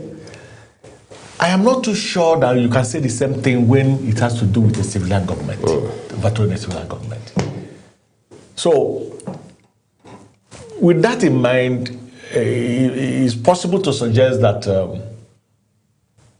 these people should be tried in our normal courts. Like the civil courts. In civil court. Access to their lawyers, fairness, equity, everything. Yeah, because we're talking of a democracy now. If military is, except the military is narrowing it to the level of indiscipline within the military. Right. If they do that, of course, they can do the court-martial. But anything outside, I mean, disruption of service rules and regulation and all that, then this thing should go to a normal court for trial. But do you see the likelihood of that happening, going to normal court? Well, I know you have already presented the conditions on both sides. Yeah. But now, the situation is that because any government that's handling a civilian, a military coup problem, there's always this hurry to get it sorted out quickly and then put it behind. Of course, normal court system might take it years and on end and all that. And the more they remain in detention, the more likelihood that other people might get annoyed and start being funny. I think that could explain why governments are always in a hurry to ensure that they have a quick fix in their trials and all that. Right. Just before we switch topics now, we've seen the cases of these other Francophone countries in West Africa where they said, well, for them, the coup was such that first they wanted to ensure that the government did right by the people. Secondly, they didn't want foreign interference in their domestic affairs, especially from countries like France, for example. When you see coups of this sort, beyond what we are hearing that's, said to be the motivation, all right, underpinning this kind of move, do you see the hand of foreign entities in all of this? Because they say that there are countries in the global West that have their eye on Nigeria, especially, obviously, because of crude and other vital resources here. Do you see any of those elements playing out in this? Well, fundamentally, it is the booty that one gets out of it that is always the motivating factor. Right. Forget the rest of it. Anybody who is telling outside this, outside that, okay, fine. You could read about coup in a country, read about how they are succeeding and all that. But like I said, I've read out all the military coups we have in Nigeria, and it has not changed anything. The attraction has always been personal interests. That's always the attraction. Oh, if he succeeds, I'll become a minister. If he succeeds, I'll become a governor. If he succeeds, I'll become this, that. That has always been the motivating factor. Well, if there is foreign intervention, well, I don't know. It's possible. It is still possible because, of course, even militarily speaking, most of the soldiers from West African countries and other African countries and European countries, most of them meet during courses. Right. They attend courses in India, in Sandhurst, in a number of places. And they meet, they have friends, they exchange ideas. So it could flow along that line of, hey, my friend, what is happening in Nigeria? What is happening in Benin? What is happening in that? and they could start drawing inspiration from that.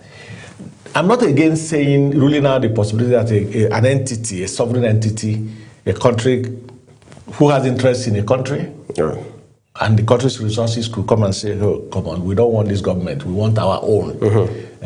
And we've seen in Africa where some of the presidents are living abroad. Right. They're not living in their countries. Yes, they are the presidents. Yes, they are the presidents. They are living outside the country. They only come in during the elections, and after the election is over, they're back to their cocoon, wherever they are. Interesting. We need to switch discussions at this point, everyone, and talk about grafts in Nigeria. How that phenomenon in itself is also now chopping off at our national development, inhibiting growth on many fronts for Nigeria. For last year, for example, the Corruption Perception Index ranking for Nigeria was far from impressive. And we look forward to see how we'll be ranked in the current year, which has just barely gotten off the ground, 2026. So when we return after this break, we'll be looking at how procurement process in itself also drives this monster in our country. Do stay with us.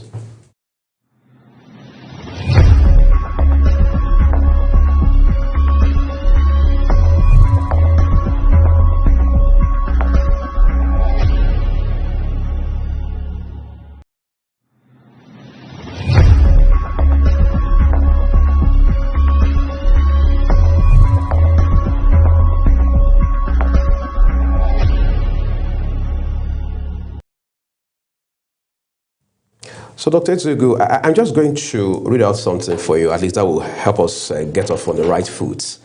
It says Nigeria ranked 140th out of 180 countries with a score of 26 out of 100 in the early 2025 release of the Transparency International's Corruption Perceptions Index for 2024. And now that marks a slight improvement from the prior year, but still indicative of significant public sector corruption.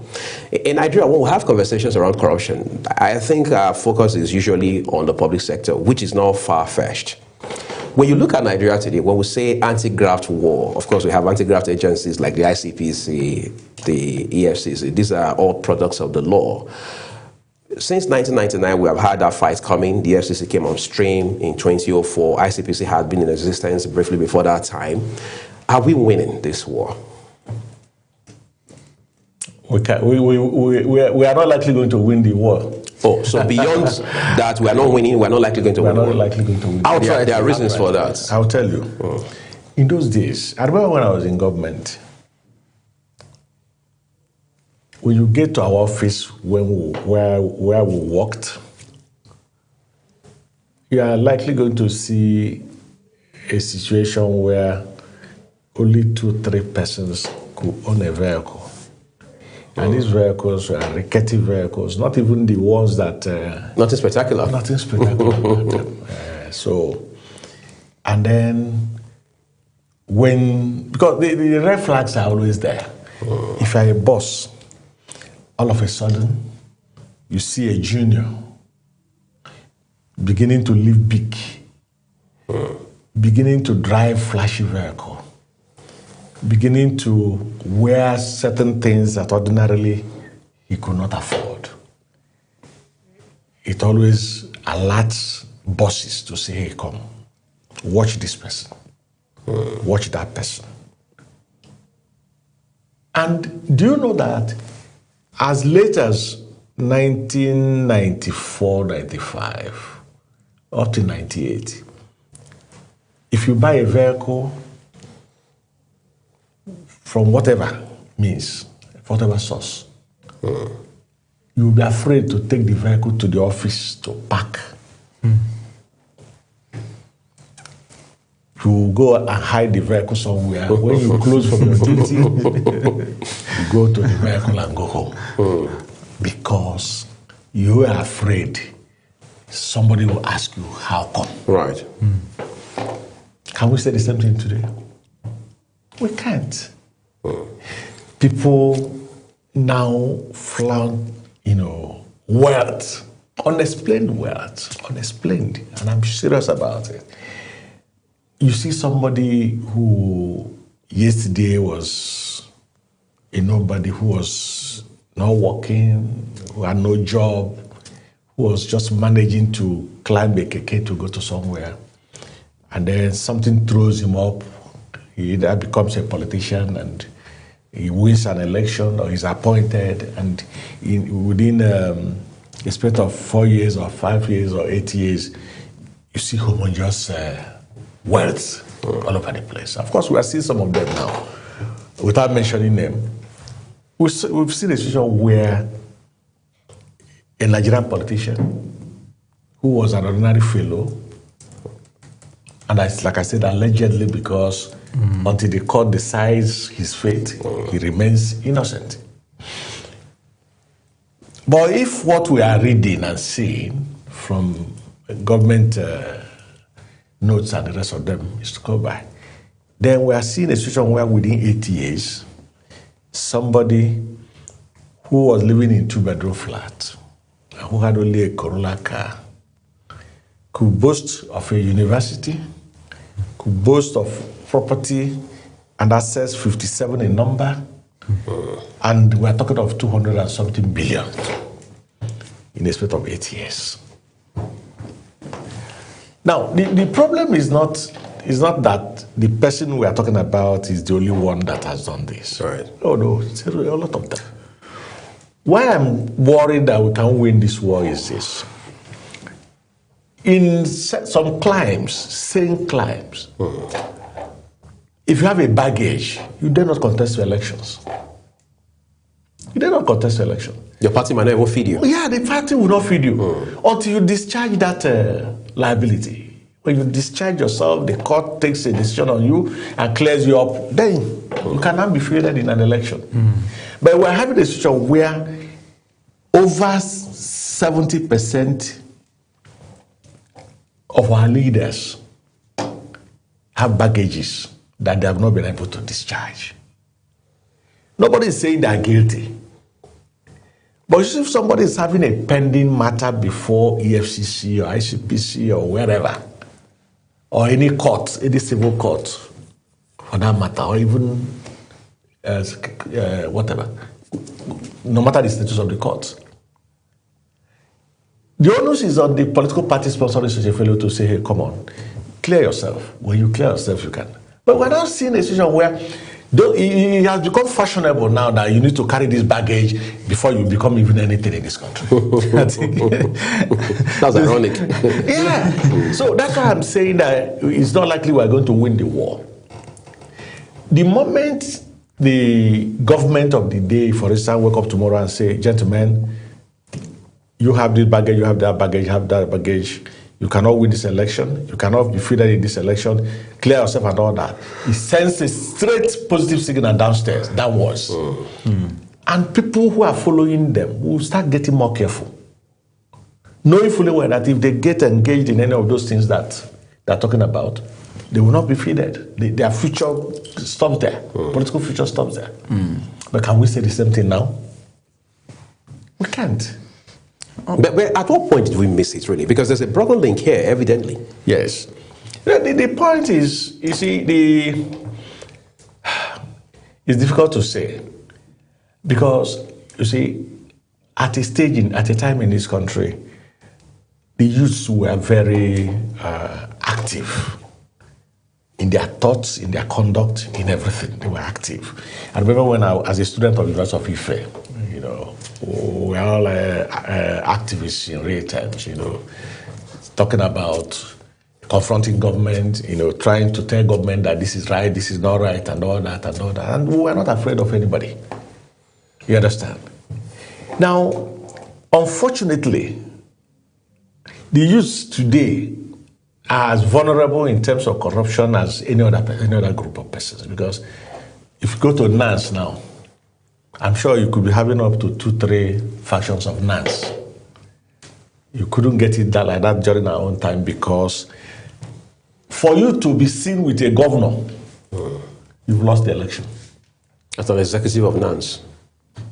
Or you want to contest election, even in the university, and then somebody sees you with the vice chancellor having a meeting, or they drop you off. A government official drops you off. Harmless ride. Harmless ride. and they now link you up to say, government is sponsoring this, you've lost the election now. Cannot win it. That's corruption already. No matter the kind of money you have, University of Ife students will never vote for you. No matter who you are. Government candidates have always lost elections. But can you say the same thing today?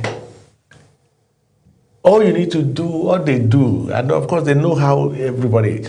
If the Nigerian students who are supposed to be neutral are no longer neutral, and are now ready to dance to the tune of any politician who is ready to banter with them. So, where is our salvation going to come from? There are no longer potent voices among students. We don't have them anymore. We don't have. Those days, the president of NAN says something, of course, you know. I could remember it. You understand? If anything happens to any university, every other university is affected, was affected. And there will be unity of purpose, everybody would. And when they call for strike, every university gets in there. Any day we had a congress at the University of Ife then, the moment they call a congress, be sure that something is going to happen, was going to happen. A few years ago, I know Ramsey is itching to want to also bring a few angles to this conversation. Just a couple of years ago, former President Goodluck Jonathan didn't say during an exclusive interview that stealing is not corruption. At that point in time, it stirred a lot of controversy. When you look back today, I mean, with the benefit of hindsight, what would you say was the import of that sort of remark? And what did Nigeria miss with regards to context and perspective? Well, I wouldn't know the context in which he said that. I wouldn't know. But all I know is that if you take what does not belong to you, right, the definition could be stealing. Take it and get away with it, and then, of course, the person starts looking for it, you've stolen it. Now, where our mind is set is when it has to do with the Commonwealth, our monies, our resources. And somebody corners it. Some legislators are giving constituency allowances or whatever they call them, constituency money or whatever, to go home and do some project. They wouldn't do it, and nobody bothers. They won't do it, and nobody bothers. And the youth, if all the money they are being given to go and do these projects are utilized, we wouldn't be having rural settings by now in this country because it has recycled over the years. Are you getting me? So what I'm trying to say is, are we having the moral latitude to pursue corrupt officials in Nigeria? No, we don't. All right. Talking about corrupt officials, you know, from everything you've been saying, you've mentioned there was no point you didn't mention corrupt officials, politicians, and all of that. Let's get down to the society right now, as it has to do with handling this situation, because some people will tell you, you just talked about how the youths have compromised already to an extent, but then is there hope within the society as it has to do with these corrupt practices? Well, the buck stops on the table of Mr. President. I can tell you something. You see, this is like Wi-Fi, the way it works. I'll paint a picture now. 2015, President Mohamed Buhari came on board. Do you know that the moment he was announced as the president, cross-check this thing I'm going to talk about. Every part of the public service, everybody was scared. People became scared. Some unusual things that people used to do, they stopped. And nobody asked them to do that. Nobody asked them to do that. Body language. Body language. There was that perception that, look, hey, the man who is coming in is this one. And that if they get you, they refer to the days of Idiabo and the rest of them, what they were doing and all that. It became war against indiscipline. Oh, yes. Why? And that trended for some weeks. It was only after some weeks months, and there was so much inactivity in government because at a stage it became almost a Herculean task appointing ministers. Are you getting me? That took another 6 months. That took another 6 months. And before you know it, they just felt that there was nothing to it. They relaxed. I went back to business. Everybody did that. Are you getting my point? Right. So what I'm trying to say is that if Mr. President changes gear today and decide not to play politics with most of what we are doing, what we are talking about, I am sure that some of the people we are talking about will purge themselves on their own. All right. And most people that would have wanted to engage in such things will purge themselves. Okay, let's look at the legal aspect of this whole thing that we're talking about now. What does the law say? Because Nigerians are listening right now. Maybe, probably, some persons may feel they are above the law, like it's been said. But there are some persons that will still want to believe that the law can still catch up with them at some extent. What is the law saying as it has to do with corrupt practices in Nigeria? What would the law say? You see, the problem is... No legal implications? Why not? No, but of course, if everybody keep quiet and nobody comes up to petition, it stands there. The person remains innocent, like I said. So somebody must rise up to say, hey, this is what is happening. Probe this person and provide the evidence that should sustain such allegations. Are you getting me? So it's not about going to the media to say this person committed offense and all that. In fairness to Mr. President, let me tell you something. Mr. President cannot do it alone. As we have seen recently, while most people believe that the former President Buhari was incorruptible, he did not soil his hands, at least we've not seen evidence of that anywhere and all that. He could not say the same thing with some of his lieutenants. Are you getting me? So sometimes, even when Mr. President means so well and decides to do certain things in certain ways, there are so many overzealous fellows around our political leaders who does even more than the president himself. Are you getting me? That is the problem. And all of them, they do it in the name of Mr. President. Sometimes if you do a background check, you discover that it's not true. That the president may not have even known anything about it. But already they're saying Mr. President did this and all that. There have been a lot of stories about the change of Naira and all that, Some said Buhari knew, some say he didn't know. Some say the one or two persons around him decided to do some things and then he became an approver. We can't find that out now because we're talking of our late president. So what I'm trying to say is that when it has to do with policy issues, you discover Mr. President could mean so well for the country. But when these policies gets down to the open spaces, where they have to be implemented, executed, and the rest of them, a lot of distortions, personal interests, other interests, political interests will come to play. You understand? Last time, we all heard what happened when Mr. President gave a prerogative of mercy to some convicts. And from what we heard, allegedly, the original list that was supposed to be made public was not the one that was made public. In between, Mr. President, in between where the list was cleared up, perhaps from the office of the AGF. AGF or whatever, so many names got in there. And it was an embarrassment. So it was padded. It was padded.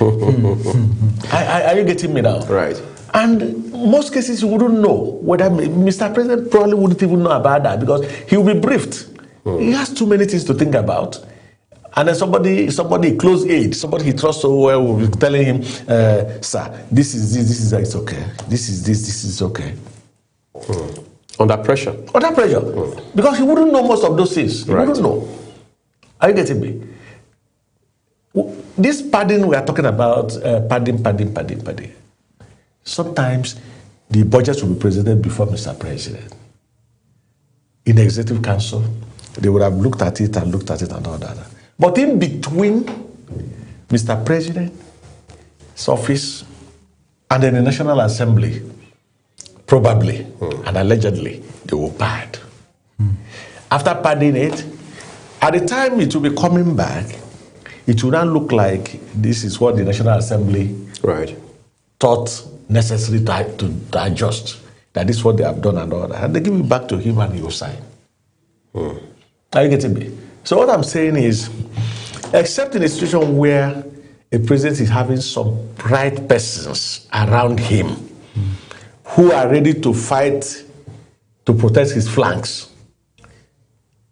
And like you said earlier, some of our aides, both governors, both chairmen of local government, both presidents, they are not ready to subject themselves to hard work. They are not ready to work. Okay, look at the last ambassadorial posting they did, 4 of them. Later, a former governor who was not even among the list cleared by the Senate was nominated to go to Turkey. In any case, the other 64 people who had been cleared are still there. That's interesting. And after a few hours, they said it was a mistake. Right. So what I'm saying is that beyond being the president of the country, beyond being the governor of your state or whatever, you need the right persons around you to tell you the way it is. And be ready to work hard, subject themselves to hard work in real terms. So that you will be able to, so whatever decision you are taking, you now know that, hey, this is the implication. I will take it, and whatever happens, you take it. But not when a situation where you have deception here and there, people will come with all manner of interest and all that, only to get you embarrassed. The other time, one of the ambassadors was a dead senator. Right. Some people who sometimes they appoint board members today and they recall the list and all that. It only shows one thing. People around Mr. President who are supposed to be doing the work they ought to do are not doing it. Otherwise, they shouldn't be placing our president under such pressure of withdrawing nominations and then the rest of them. I like us, Dr. Ezeugu, to also shine the spotlight on the public service, maybe specifically the civil service. We're seeing job racketeering. People telling you so and so agencies recruiting, and then the next thing you know is all a scam. Some analysts, I mean those who specialize in the field of crimes of all kinds, now say that such scams won't be found to be profitable if there are no insiders within the civil service system in our country. That's number one. Number two is this issue of ghost service. I mean, since 1999, we've seen a culture where almost every governor across states in this country would say, look, once I came in, we did in first 6 months, we cleared over 5,000 ghost workers from our payroll and what have you. What are the factors driving these ghost workers phenomenon? That's number one. Number two, the civil service has been said to be a special purpose vehicle for corruption in Nigeria. In fact, there are those who believe that governors would it would be extremely difficult for governors to be able to perpetrate acts of corruption without the help and collusion of civil servants. What exactly are we dealing with here? Well, the truth of the matter is that, like I said, the traditional procedures we knew in the public service and the civil service has changed radically. Yeah, it changed radically. When some of us got into government, joined the civil service and the rest of them, immediately you get to the recruiting point. If they had 100 people, you see that 100 distributed among all the states. You see 5. Like when we were recruited, 5. Every state. So nobody is cheating the other. And when A is retiring as the head of an agency, the next person to him takes charge. As of right, as a matter of course, he takes charge. Now, that was what I told you about the fallout of the Mauritania government. Right. Yeah. Now, today, anybody can be taken to be appointed a head. And they can dispense with anybody, no matter their seniority or whatever. 2, you don't extend tenures in civil service. When it is your time to retire, you retire, you go. No special conditions or circumstances? But the current IG had his tenure extended by the president. That's what I'm saying. I'm saying that things have changed. Before, if it is your time, you go. So in your opinion, that's not correct? It's not correct. And that is what is causing most of the problems. Take for instance now. You are number 3 on the list. And then they make you number 1 and then discharge the other ones. And then you retire. You are supposed to retire, let's say this month. And then you plead with them to extend for you. They extend for you. Maybe for another 6 months or 1 year. Is there anything that those that appointed you suggest to you and say you should do that you can say no, it's against the rule? Because by default, you owe them allegiance now. You've already breached the protocol. You've already breached the rule. So you have no moral standing to say, no, it's not done this way. And that is responsible for most of the problems we have. The professionals who are supposed to be doing the proper thing and advising the politicians that this is the right thing to do can no longer do that because they have compromised their position, their status. They can no longer, they don't have any moral standing to say no to the politicians because we've compromised. But if the person was appointed on merit, oh, he's the next person to the Controller General has retired, this is the next person, the other person following will be working hard to make sure that he doesn't get into infractions that will make it impossible for him to be appointed. Right. Everybody will be maintaining a clean slate. And then when you send a memo, they will advise you professionally and accordingly that this is the way to go. But as soon as they get themselves involved in this illegal or unlawful extensions, which is part of the executive business, of course, it has become a business in our executive form of government, executive structure. It becomes a problem. So we've lost it professionally, we've lost it in every sphere. The advisors are no longer advising anybody. It is the interest of the appointee that is paramount at this point. The law of the land makes no sense to anybody. The rules and regulations, the acts establishing any organization makes no sense anymore. So that's where we are. Desiani Alison Madueke, former petroleum minister in this country, was again in court in London yesterday.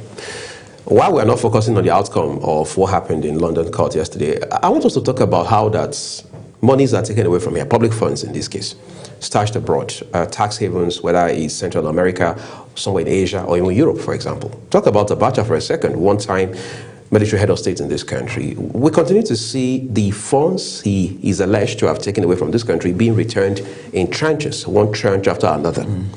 To the point that we now have it in series, Abacha 1, Abacha 2, Abacha 3, and so on and so forth. Are we, because lawyers like yourself talk about mutual legal assistance amongst countries, for example, are these countries helping us? Is Nigeria leveraging such legal instruments, or are they even exploiting an already bad situation? Well, at the face of it, I want to believe that these the governments are collaborating to ensure that we get back our money. Are you getting me? The undercurrents, I won't be able to say. Right. I won't be able to say the undercurrents. But like we've seen in one or two cases, it does appear that vested interests are always thrown in between in an attempt to get this money back. Right. Quite a sad story. Let's begin to wrap up now, Dr. Okay.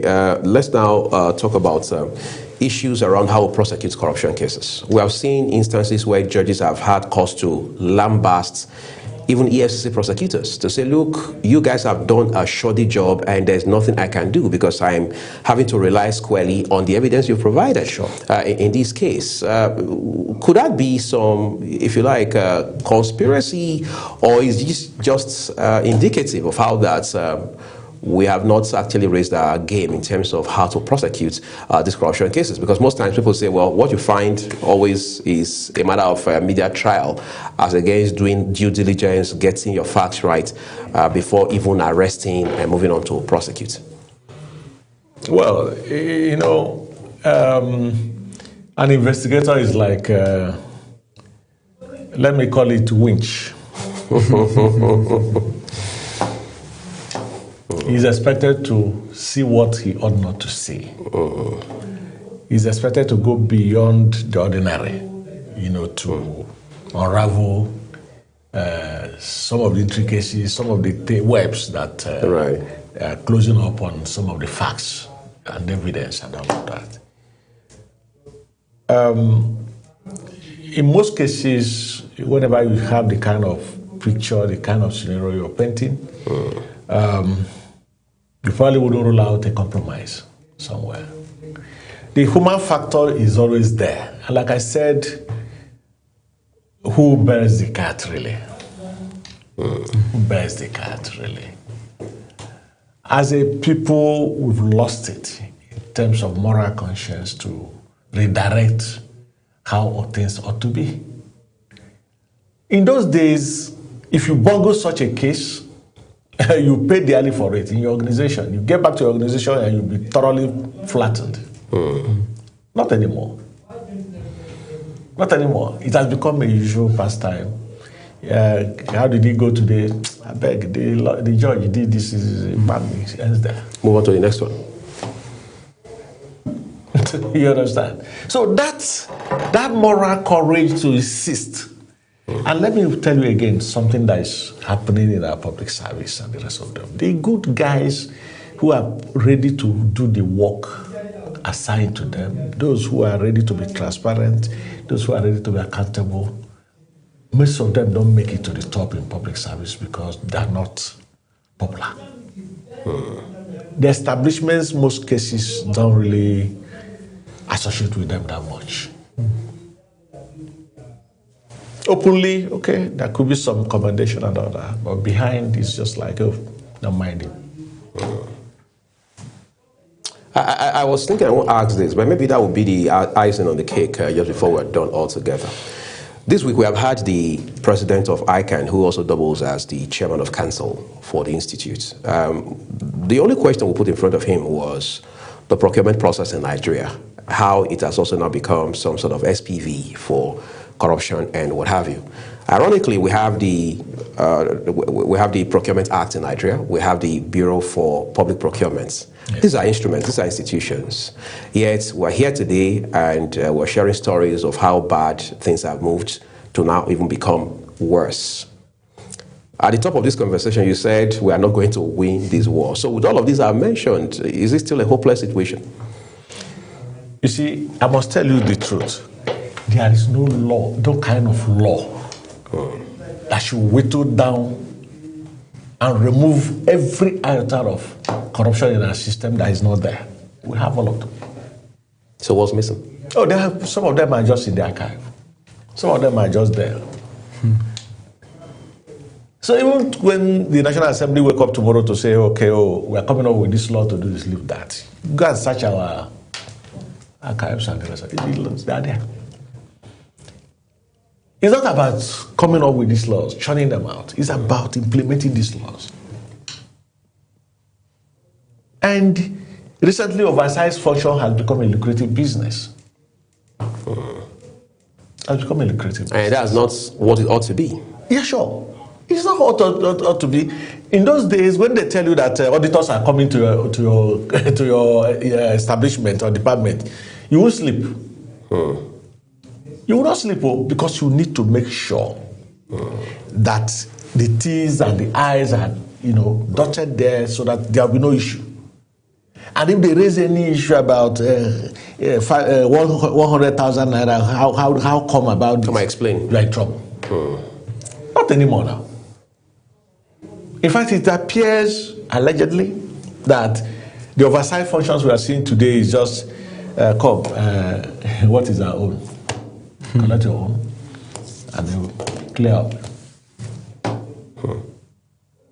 we've had situations, we have had stories, like I said, I'm not there, I've not seen any, but we've had stories being bandied about establishments that want to pass their budget in houses of assemblies or National Assembly and the rest of them, and you now need to do some groundwork to ensure that your budget passes. So, what is the essence of the oversight function? Where are the breaks? Where are the booby traps that are normally laid as to check when any of these establishments are going the other way? Are you getting me? I've not heard a situation where they said they refused to pass this budget because of one or two things. We used to have it in the past, but not anymore. So when you're talking about the procurement process, the law is there, the act, they're all there. But are we ready to follow the rules? Political power has become so terrific, and the speed with which it crushes, bottlenecks is unprecedented. And for political reasons and personal interest reasons, if you want to keep afloat in politics, you better not raise your voice too much. Otherwise, if you do that, you are forgotten forever. Are you getting me? Right. Otherwise, even on normal terms, if you advertise for a road work, for instance, and then you've made up your mind you want to give to somebody, that's what used to happen in those days. It's possible they would have made up their mind that they want to give to a particular person. But that process must still be followed. Advertise it, open bidding, blah, blah, blah, blah. The entity should also come to bid. Oh, yes. Then the consultants would have done their work. You would have seen what they did. Right. You would now make up your mind that, well, this looks plausible, this is better, this is much better, this is best, and all that. Okay, sometimes if you want to, probably that's what I heard, you want to give to a particular person, you might, in those days they said, they could ask you, look, come see, this person did this person did that, this person did that. They could link it to you and say, you better adjust your, if they have made up their mind to give it to you. Can you give you some competitive advantage? Oh, sure. So you now have that system. And then you now have a situation where the companies and contractors are now working very hard to please put their best foot forward. Put their best forward, but not anymore. Right. Dr. Ezeugu, I'm afraid time is failing us on this conversation already, but then this happens to be where Nigeria has found itself at this point in time. We know, for example, how a former Minister of Health had to resign from a government in this Fourth Republic just because he had been alleged to have bribed his way into the National Assembly to help jack up his budget allocation as proposed for that fiscal year. But we hope all of these can be checked as we make progress as a country. Otherwise, the optics and, of course, the data doesn't look very good as far as Nigeria and corruption cases are concerned. We've been talking with Dr. OK Ezeugu, who's a retired Nigerian Immigration Service officer. He's also a lawyer and one who, as well, is a public affairs analyst. Thank you so very much, Doc. Thank you very much. Have a great day. Thank you. This is what we're living is, everyone. Thank you for watching. Remember that the views of our guests are their opinions. This is Global Television. I'm Uyi Agmofwebe.